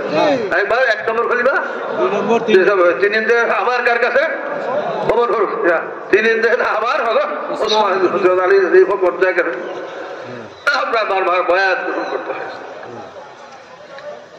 বিশেষ তাকিদ এবং গুরুত্ব কেতাবের মধ্যে আপনার আছে। কাজে জানা মনে করে দিল আমাদের জানা বুঝা, আমাদের আবার তাহলে হুকমি খরচ হবে কেন, আমাদের মাহফিল যাইতে হবে কেন? আপনার কেতাবের সাথে টক্কর বাঁধে কিনা?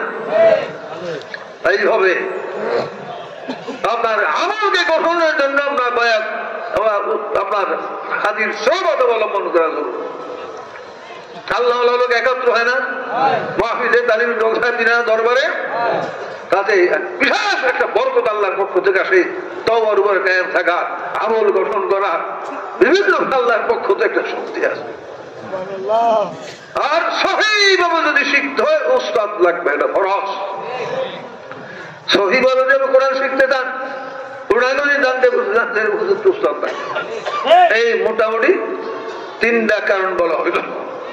আল্লাহ সকলকে বিষয়গুলি বুঝা, আমল করা, তৌফিক দান করে সবাই।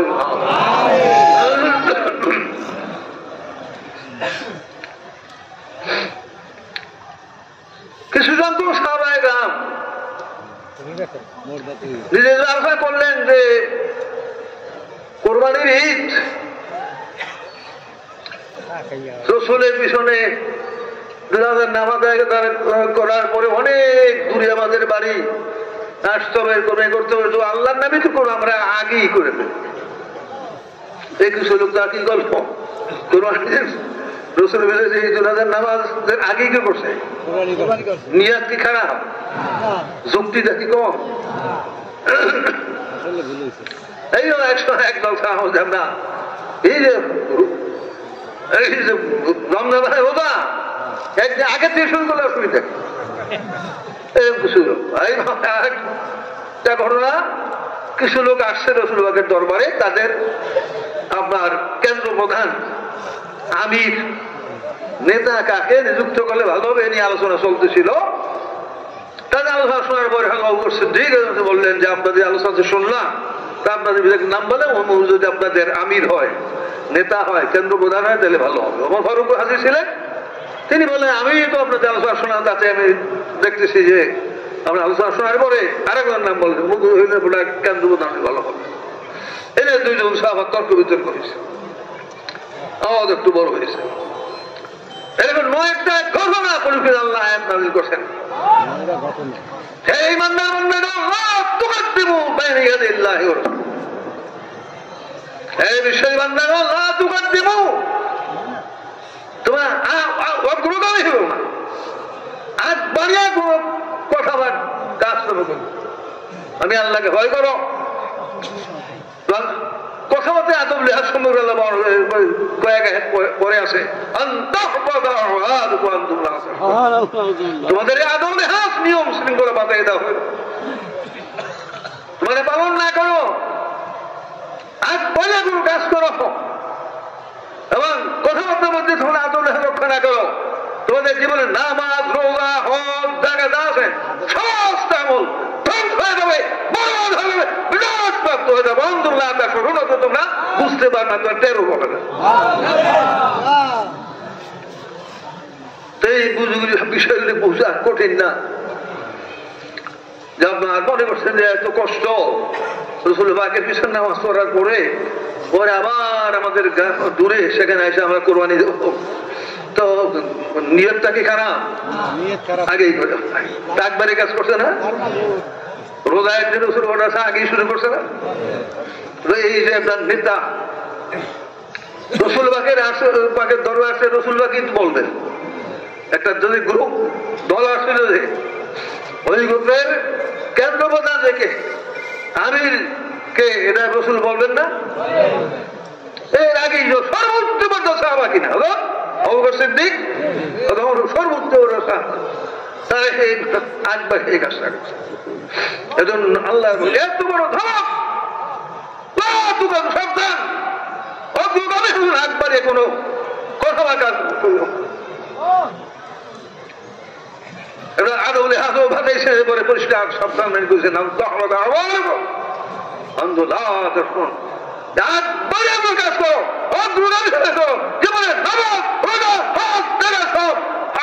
ধ্বংস হয়ে যাবে, বিরাট প্রাপ্ত হয়ে যাবে, অথচ তোমরা টের পাবে না। অনেক জায়গায় এটা মামুলি ব্যাপার মনে করে। হ্যাঁ, দুনিয়ার ব্যাপার জায়েজ পন্থায় পারা যাবে।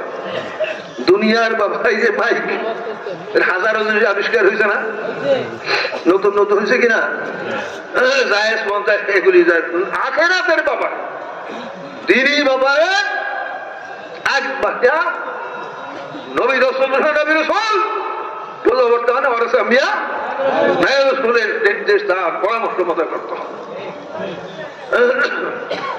দেখবেন আল্লাহ আল্লাহ আল্লাহ আল্লাহ আল্লাহ আল্লাহ আল্লাহ মধ্যম আল্লাহ আল্লাহ আল্লাহ আল্লাহ আল্লাহ আল্লাহ আল্লাহ আল্লাহ আল্লাহ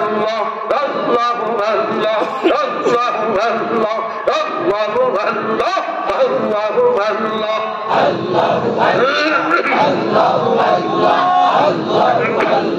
আল্লাহ সবাই সবাই মধ্যমানে আল্লাহ আল্লাহ আল্লাহ আল্লাহ আল্লাহ আল্লাহ আল্লাহ আল্লাহ আল্লাহ আল্লাহ আল্লাহ আল্লাহ আল্লাহ আল্লাহ আল্লাহ আল্লাহ আল্লাহ আল্লাহ আল্লাহ লা ইলাহা ইল্লাল্লাহ মুহাম্মাদুর রাসূলুল্লাহ সাল্লাল্লাহু আলাইহি ওয়াসাল্লাম দুরূদ মধ্যমানে আল্লাহুম্মা সাল্লি আলা মাওলানা মুহাম্মাদ ওয়া আলা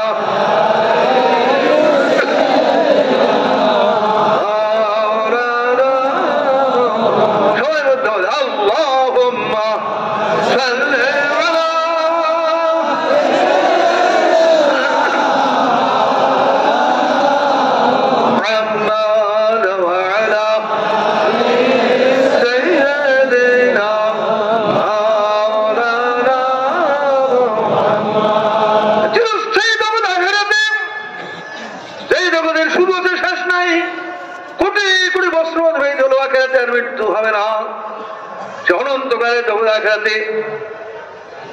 আল্লাহ রাব্বুল আলামিন দুই পর্যায়ের স্থান তৈরি করে রেখেছেন, সুখের স্থান বিষ্ণুর স্থান, দুঃখের স্থান দোজখ।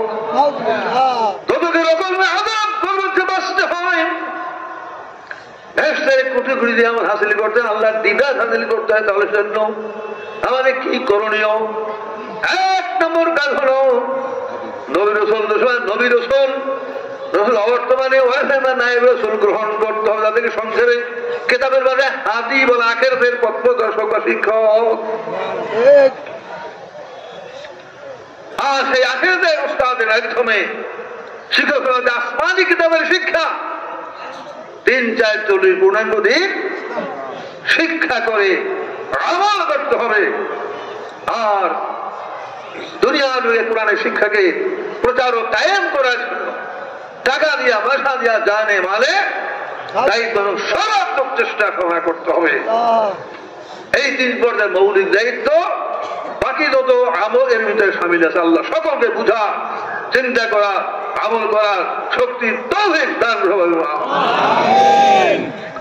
নবী শ্বশুর করার সময় সাহাবায়ে কেরাম যে মালিবন্দি করতেন, একদিকে তাবলীগ হুকমেই ফরজ আদায় করতেন। এটা ওয়াজিবে লেখা আছে, এই ওয়াজিবের মানে 1 নম্বর ফরজ। যদি আল্লাহ বলেন অবশ্যই তোমরা ঈমান আনয়ন করবে, অবশ্যই তোমরা নাসরাত সাহায্য করুন, অবশ্যই ডবল তাকিদ না। এই ওয়াজিব কোন ওয়াজিব? ধর্ম ছাড়া হাদিকে দেয় তাবলীগ হুকমে নেই। এই ওয়াজিবের 1 নম্বর ওয়াজিব কিতাবে লেখা আছে যাকাত ওয়াজিবাতুন। আপনার মাযহাবে কত কিতাবে লেখা আছে কুদুরির মধ্যে যাকাত কি ওয়াজিব না? কিতাবে ওয়াজিব এই ওয়াজিবগুলো 1 নম্বর আসলে ফরজ। দুরুশান আল্লাহুম্মা সাল্লি আলা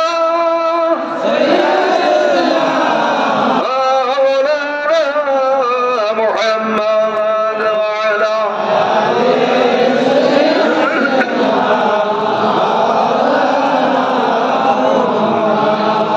আল্লাহ রাসূলকে সাহাবায়ে কেরাম মদিনার আনসার সাহেব বিশেষ করে আনসার মানে কি? সাহায্য করে। আনসার অর্থ কি? আনসার অর্থ কি? ধরে নেন আনসার অর্থ কি? এরকম সাহায্য আনসার লোক হইতে পারে। এরকম সাহায্য আনসার লোক হইতে পারে। এরকম নুসরাত সাহায্য করছেন নিঃসম্বল অবস্থায়। মক্কাতে বলিয়ে পলাইয়া গেছেন না, হিজরত করছেন নিঃসম্বল অবস্থায়, অথচ শেষ বছর তিনি 100 উট কুরবানি করছেন। প্রায় 20 কোটি টাকার মতো হল আপনার উত্তম পর্যায়ের উট। কোন রকম বলে ভাঙছেন, হিজরত করছেন আল্লাহ হুকুমে। শেষ বছর কয়টা কুরবানি করছেন? 100 কুরবানি করছেন। চতুর্দিকে সংবাদটা ছড়াই পড়ছে না? অনেক চক্রান্ত, আপনার হামলা, আগুন, যুদ্ধ সব ঠান্ডা হয়ে গেছে। সংবাদ ছড়াই গেছে 100 কোরবানি। আমরা তো রাসূল সাহেবের দলিল মানে কোনোদিন পারি। এখন বাহ্যিক শক্তি আল্লাহ দান করছে, 100 কোরবানি করছেন। আর পারা যাবে না। একটা রহস্য আছে না, কারণ আছে না? একবার দিলেই তো হয় না, সেখানে 100 কোরবানি করেছে, কারণ তো আছে। এই কারণের মধ্যে অনেক কারণ, এটা একটা কারণ, একটা শক্তি প্রভাব ছড়াই পড়ছে। তারপর অনেক যুদ্ধ, চক্রান্ত, হামলা সব ঠান্ডায় স্তব্ধ হয়েছে। আরো কারণ আছে আপনার, একটা বললাম স্ত্রীর খরচ স্বামীর বাড়ি নফল না ফরজ? স্ত্রীর খরচ স্বামীর বাড়ি কি ফরজ? কেতাবে লেখা আছে স্ত্রীকে তার রান্না বান্না করার জন্য, কাপড় চোপড় ধোয়ানোর জন্য, ঝাড়ু টাড়ুতে দেওয়ার জন্য একজন খাদেম দেওয়া এবং তার ঘর তারে দেওয়া স্বামীর উপরে ফরজ। ঘর বাড়ি অন্তত স্বাধীনভাবে কোঠা হইলেও চলে, এটা চাবিগিরি তার আপনার হাতে থাকবে, তার সাথে থাকবে, এরকম থাকার জায়গা দেওয়া এবং তার যে পাক শাক রান্না বান্না ইত্যাদির জন্য। ধনী হইলে কোন বর্ণায় 2 জন আছে, একজন নিয়ে আর কোনো মতভেদ নেই, স্বামীর উপরে ফরজ। এখন যে মেয়ে লোক রান্না বান্না করে, পাক শাক করে, এটা দয়া না? স্বামীর উপরে কি এটা আপনার বাইরে করা যাবে? স্বামীর উপরে কর্তব্য, কাজেই পিছনে জুলুম করে থাকলে মাফ চাইতে হবে কিনা? বান্দার হক আল্লাহ মাফ করবেন? আল্লাহ হক আল্লাহ ইচ্ছা মাফ করতে পারে, না করতে বান্দার হক। সাবধান, এই সমস্ত বলতে অসংখ্য জায়গায় জুলুম অত্যাচার করে কিনা, যদি খুশি না করে তাহলে উপায় আছে কোনো? তো রসুলের বাড়ি ফরজটা ছিল কিনা? নয় বিধি নয় সংসার। আল্লাহ যখন শক্তি দান করছেন যাতে কোরআন প্রচারের ব্যাঘাত না হয়, সমস্ত সময়টা কোরআন প্রচার ব্যয় করতে পারেন, যে বারবার বাজারে যাইতে হয়, তাহলে আপনার সময় নষ্ট হবে না? আল্লাহ যখন মালিক শক্তি দিচ্ছেন, নয় বিনয় সংসারে 1 বছরের খরচ হিসাব নিকাশ অগ্রিম দিয়েছে।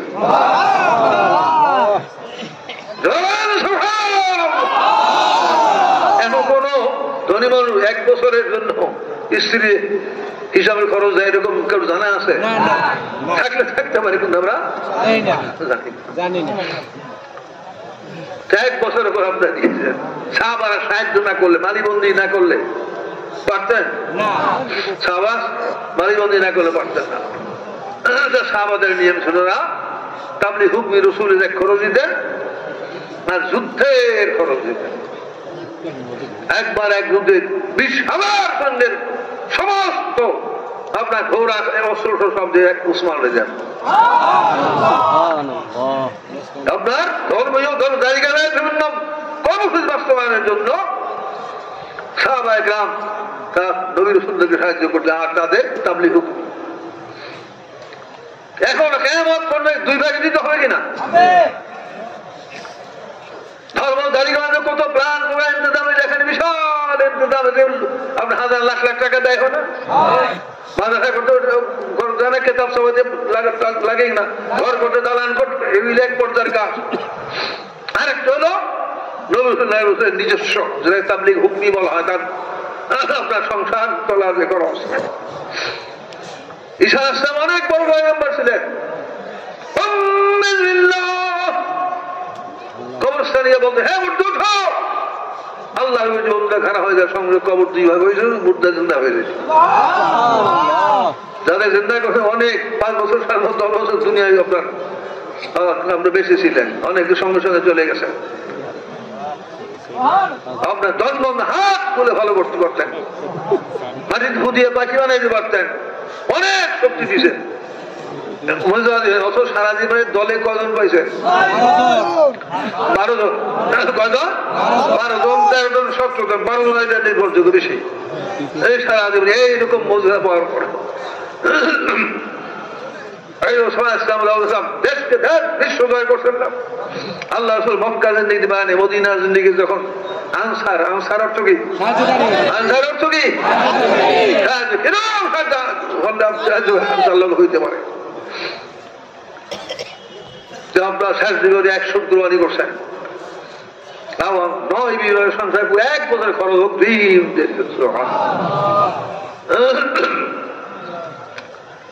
সেই হয় মালিবন্দি এটা আমরা 2 ভাগে করতাম। কয় ভাগে? ধর্ম প্রচারের জন্য যে খরচটা দেবেন, একটা হলো হাতে নিজস্ব হবে, তার তাবলীগ হুকমি বলা হয়। কি গো? রোজগার পান, মুসলমান মুষ্টিবাদী হলে তাবলীগে কি? আরেকটা আপনার দালান তৈরি করতে হবে, কেতাব তৈরি করতে হবে, বিজ্ঞাপন চালাতে হবে, মাহফিলে বিশালের যা এরকম অসংখ্য কর্মসূচি আছে না? এগুলি আপনার আলাদা লক্ষ্য রাখতে হবে। হাদিস ধরা এক কাজ এবং হাদিস থেকে আসমানি শিক্ষা গ্রহণ করে আমল করা এক কাজ, আর এই ধর্মকে দুনিয়ার মুখে জারি কায়েম করার জন্য আপনার সাহাবায়ে কেরাম তরিকায় জান মালিয়ে দায়িত্ব মজুর করতে হবে। আল্লাহর সকলকে বিষয়গুলি ভালোভাবে বুঝা আমল করা তৌফিক দান মূল কথা না। আসসালামু আলাইকুম ওয়া রাহমাতুল্লাহ।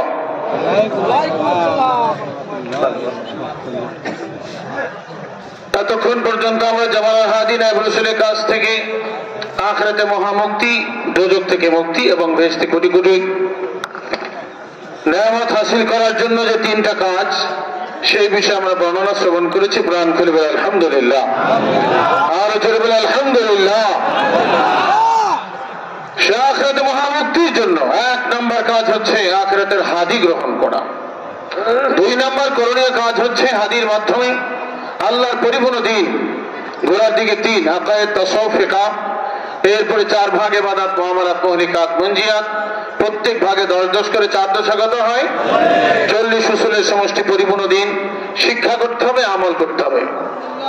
3 নম্বর করণীয় কাজ হচ্ছে আল্লাহ দিন দুনিয়ার বুকে জারি কায়েমের জন্য জানে এবং মালে সর্বতভাবে চেষ্টা সাধনা সাহায্য সহযোগিতা করতে হবে। এই 3 কাজের বিনিময়ে পরজগতে আল্লাহ রাব্বুল আলামিন অফুরন্ত নিয়ামতে ভরপুর জান্নাত আমাদের জন্য তৈরি করে রেখে দিয়েছেন। মানে আলহামদুলিল্লাহ। দোজখ থেকে মুক্তি, বেহেশতের কোটি কোটি নিয়ামত হাসিল করার জন্য হাদি গ্রহণ করতে হবে। হাদি গ্রহণের আরেক বিশেষ প্রয়োজনীয়তা। কেন হাদি গ্রহণ করতে হবে? এই 3টা কারণ জামানার হাদি আমাদের সম্মুখে উল্লেখ করেছেন। 3 কারণে হাদি গ্রহণ করতে হবে। কারণ কয়টা? 3টা কারণ। 1 নম্বর কারণ হচ্ছে সহিভাবে, শুদ্ধভাবে, সঠিকভাবে আল্লাহর পূর্ণাঙ্গ দ্বীনের ইলম শিক্ষা করার জন্য হাদির প্রয়োজন। সহিভাবে ইলম শিক্ষার জন্য কি প্রয়োজন? হাদি আখিরাতের উস্তাদ প্রয়োজন। 2 নম্বর কারণ হচ্ছে হাদি গ্রহণের দ্বিতীয় প্রয়োজনীয়তা হচ্ছে আমলকে গঠন করার জন্য। হাদির প্রয়োজন আমল গঠন করার জন্য। যেমন বরফির আব্দুল কাদের জিলানী রাহমাতুল্লাহ আলাইহি ওনার সিরুল আসরার কিতাবের ভিতরে উনি উল্লেখ করেছেন, ওয়ালিদালিকা তালবু আহলি তালকিনি লিহায়াতিল কলবি ফারদুন। অন্তরকে সঞ্জীবিত করার জন্য, আত্মশুদ্ধি অর্জন করার জন্য, অন্তর থেকে রিপু দূর করার জন্য, অসৎসভা মহলিকাত অর্জনের জন্য, সৎসভা মুনজিয়াত অর্জনের জন্য, বিশেষ করে রিপুর সাথে যুদ্ধ করে জয়ী হওয়ার জন্য, আত্মাকে পবিত্র করার জন্য একজন কামেল মুর্শিদ তালাশ করা ফরজ। বলেন সুবহানাল্লাহ। তাহলে আমল গঠন করার জন্য, হৃদয় শুদ্ধি অর্জন করার জন্য, আত্মাকে পবিত্র করার জন্য কামেল হাদির প্রয়োজন। দ্বিতীয় প্রয়োজনীয়তা হাদি গ্রহণের দ্বিতীয় কারণ আমরা শ্রবণ করেছি। এরপরে তৃতীয় কারণ জামানার হাদির কাছ থেকে আমরা শ্রবণ করেছি। দ্বিতীয় কারণটা হচ্ছে এক যুগে একতাবদ্ধ হয়ে আল্লাহ দ্বীন দুনিয়ার বুকে জারি কায়েমের জন্য এক যুগে থাকা মস্ত বড় ফরজ। গুরুত্বপূর্ণ কি? ফরজ। বিসমিল্লাহির রহমানির রহিম। ওয়াতাসিমু বিহাবলিল্লাহি জামিআন ওয়া লা তাফাররাকু। আল্লাহ পাক বলছেন, হে আমার ঈমানদার বান্দাগণ, তোমরা আমি আল্লাহর রজ্জুকে, আমার রশিকে এক যুগে ধারণ করে একতাবদ্ধ হয়ে ধারণ করো, তোমরা ভাগে ভাগে বিচ্ছিন্ন হয়ে না। আল্লাহর রজ্জু বলতে আল্লাহর কোরআন। এইভাবে তাফসীরের ভিতরে আরো লেখা আছে বিশ্ব নবী করিম সাল্লাল্লাহু আলাইহি ওয়াসাল্লাম। বলে সুবহানাল্লাহ। বিশ্ব নবীর বর্তমানে যুগের হাদি নায়েব রাসূল, সেই নায়েব রাসূলের নেতৃত্বে এক যুগে থাকা নফল না ফরজ? এক যুগে থাকা মস্ত বড় ফরজ এবং ভাগে ভাগে বিচ্ছিন্ন হওয়া হারাম। কাজে হারাম থেকে বাঁচার জন্য, এক যুগে থাকার জন্য এই ফরজ আদায়ের লক্ষ্যে হাদি গ্রহণ করতে হবে। হাদি গ্রহণের এই প্রয়োজনীয়তা 3 নম্বর কারণ হচ্ছে এক যুগে থাকা। এক যুগে থাকার জন্য একজন পরিচালকের প্রয়োজন। এই ব্যাপারে জামানার হাদি আমাদের সম্মুখে উল্লেখ করেছেন হযরত আবু বকর সিদ্দিক রাদিয়াল্লাহু তাআলা আনহু। উনি যখন খলিফা হয়েছেন, ওনার কাছে বাকি 3 খলিফা বাইআত গ্রহণ করেছিলেন। বলেন সুবহানাল্লাহ। বাকি 3 খলিফা এবং অন্যান্য সাহাবায়ে কেরাম সকলে হযরত আবু বকর সিদ্দিক রাদিয়াল্লাহু তাআলা আনহুর কাছে বাইআত গ্রহণ করেছিলেন। ওনাদের কি ইলম শিক্ষার কিছু বাকি ছিল? আমলের বাকি ছিল? ছিল না। কারণ এক যুগে থেকে দ্বীন জারি কায়েম, প্রচার এবং দ্বীনের অভিযান জোরদার গতিতে চালানোর জন্য একজন লিডার, একজন পরিচালক, একজন হাদি উস্তাদ প্রয়োজন। এই জন্য আখিরাতের হাদি হিসেবে আবু বকর সিদ্দিক রাদিয়াল্লাহু তাআলা আনহুর কাছে 1 নম্বর খলিফার কাছে বাকি 3 খলিফা এবং অন্যান্য সমস্ত সাহাবায়ে কেরাম বাইআত গ্রহণ করেছিলেন। বলে সুবহানাল্লাহ। এবং পর্যায়ক্রমে দ্বিতীয় খলিফার কাছে পরবর্তী সাহাবায়ে কেরামগণ এবং বাকি 2 খলিফা এবং তৃতীয় খলিফা উসমান রাদিয়াল্লাহু তাআলা আনহুর কাছে হযরত আলী কাররামাল্লাহু ওয়াজহু এবং অন্যান্য সাহাবায়ে কেরাম। এইভাবে আলী রাদিয়াল্লাহু তাআলা আনহুর কাছে বাকি সাহাবায়ে কেরাম বাইআত গ্রহণ করেছিলেন। বলে সুবহানাল্লাহ। তাহলে এই ঘটনা থেকে আমাদের জন্য কি শিক্ষা? এক যুগে থাকা মস্ত বড় ফরজ। এই জন্য হাদি উস্তাদ পরিচালক লাগবে। পরিচালকের নেতৃত্বে দ্বীন জারি কায়েমের অভিযান চালাতে হবে। তো এই ব্যাপারে আমাদের ভাগে ভাগে থাকার কোনো সুযোগ নাই। সুযোগ আছে? একতাবদ্ধ হয়ে থাকা মস্ত বড় ফরজ। এই জন্য হাদির নেতৃত্বে থাকতে হবে। আল্লাহ পাক আমাদের সকলকে হাদি গ্রহণের প্রয়োজনীয়তা অনুধাবন করে এলেম শিক্ষার জন্য, আমলকে গঠন করার জন্য, সহি শুদ্ধভাবে এলেম শিখা এবং সঠিকভাবে আমল গঠন করা এবং একযোগে থাকার জন্য হাদি গ্রহণের, হাদির নেতৃত্বে একতাবদ্ধ হয়ে থাকার তৌফিক দান করুন সকলে বলে আমিন। আরেকটা বিষয় যেমন হাদি উল্লেখ করেছেন, কোরবানির সময় কিছু সাহাবায়ে কেরাম ওনারা চিন্তা করছেন কোরবানি তো করতেই হবে, আল্লাহ রাসূল সাল্লাল্লাহু আলাইহি ওয়াসাল্লামের পিছে ঈদুল আজহার নামাজ আদায় করে যদি আমরা কোরবানি করতে যাই একটু দেরি হয়ে যাবে। অনেক দূর থেকে সাহাবায়ে কেরাম এসে আল্লাহ রাসূল সাল্লাল্লাহু আলাইহি ওয়াসাল্লামের কাছে আপনার ওনার পিছনে এসে ঈদুল আজহার নামাজ আদায় করতেন। তো ওনারা চিন্তা করছেন যে কোরবানি তো করতে হবে, তাহলে আমরা ঈদের আগে, নামাজের আগে আমরা করে ফেলি। সকালবেলা ওনারা এই কাজটা করেছেন, কোরবানি আগে করেছেন। এইভাবে দেখা যায় রমজান মাস আসতেছে, কিছু সাহাবা কেরাম চিন্তা করছেন রোজা তো রাখতেই হবে, আগের দিন থেকে আমরা রাখা শুরু করে দিই। তো এইভাবে আপনার একদিন আল্লাহ রাসূল সাল্লাল্লাহু আলাইহি ওয়াসাল্লামের দরবারে বনি তামিম গোত্র থেকে আপনার কিছু লোক এসছেন, ওনাদের আমির কেন্দ্র প্রধানটাকে বানানো হবে সেই বিষয়ে নবীজির ফয়সালা নেওয়ার জন্য। তো ওনাদের মধ্যে পরামর্শ চলছিল, আলাপ আলোচনার এক পর্যায়ে হযরত আবু বকর রাদিয়াল্লাহু তাআলা একজনের নাম প্রস্তাব করলেন। হযরত ওমর ফারুক রাদিয়াল্লাহু তাআলা এই আলোচনা শ্রবণ করার পরে উনি আরেকজনের নাম প্রস্তাব করলেন। শুরু হয়ে গেল দুইজন সর্বোচ্চ সাহাবার ভিতরে তর্ক। আবু বকর রাদিয়াল্লাহু বলছেন, হে ওমর, আপনি কেন আমার বিরোধিতা করছেন? ওমর রাদিয়াল্লাহু বলছেন, আমি তো যোগ্য একজন কেন্দ্র প্রধান নিযুক্ত করছি, আমার মতে উনি কেন্দ্র প্রধান হলে ভালো হয়। দুইজনের মধ্যে কথা কাটাকাটি, এক পর্যায়ে একটু আওয়াজ উঁচু হয়ে গেল। কথা কাটাকাটির এক পর্যায়ে কি হয়ে যায়? আওয়াজ উঁচু হয়ে যায়। এই আওয়াজ উঁচু হওয়ার পরিপ্রেক্ষিতে এবং এইভাবে 9টা ঘটনা, কয়টা ঘটনা? কোরবানি আগে করা, আগের দিন থেকে রোজা রাখা, এইভাবে আল্লাহ রাসূলের সামনে আগ বাড়িয়া কেন্দ্র প্রধান, আপনার কেন্দ্র প্রধানের প্রস্তাব করা। কেন্দ্র প্রধান কে হবেন এটা তো আল্লাহ রাসূল সাল্লাল্লাহু আলাইহি ওয়াসাল্লাম ফয়সালা করবেন, কি কথা ঠিক কিনা? কিন্তু দুইজন সর্বোচ্চ সাহাবার ভিতরে আপনার এই কেন্দ্র প্রধানের ব্যাপারে আপনার ওনাদের প্রস্তাব এবং কথা উঁচু হয়ে যায়, তর্ক বিতর্ক হয়। এই পরিপ্রেক্ষিতে আল্লাহ রাব্বুল আলামিন আয়াত কারিমা নাযিল করেছেন সূরা হুজরাত থেকে, হে ঈমানদার বান্দাগণ, তোমরা আল্লাহ এবং তার রাসূলের সামনে আগ বাড়িয়া কিছু করিও না।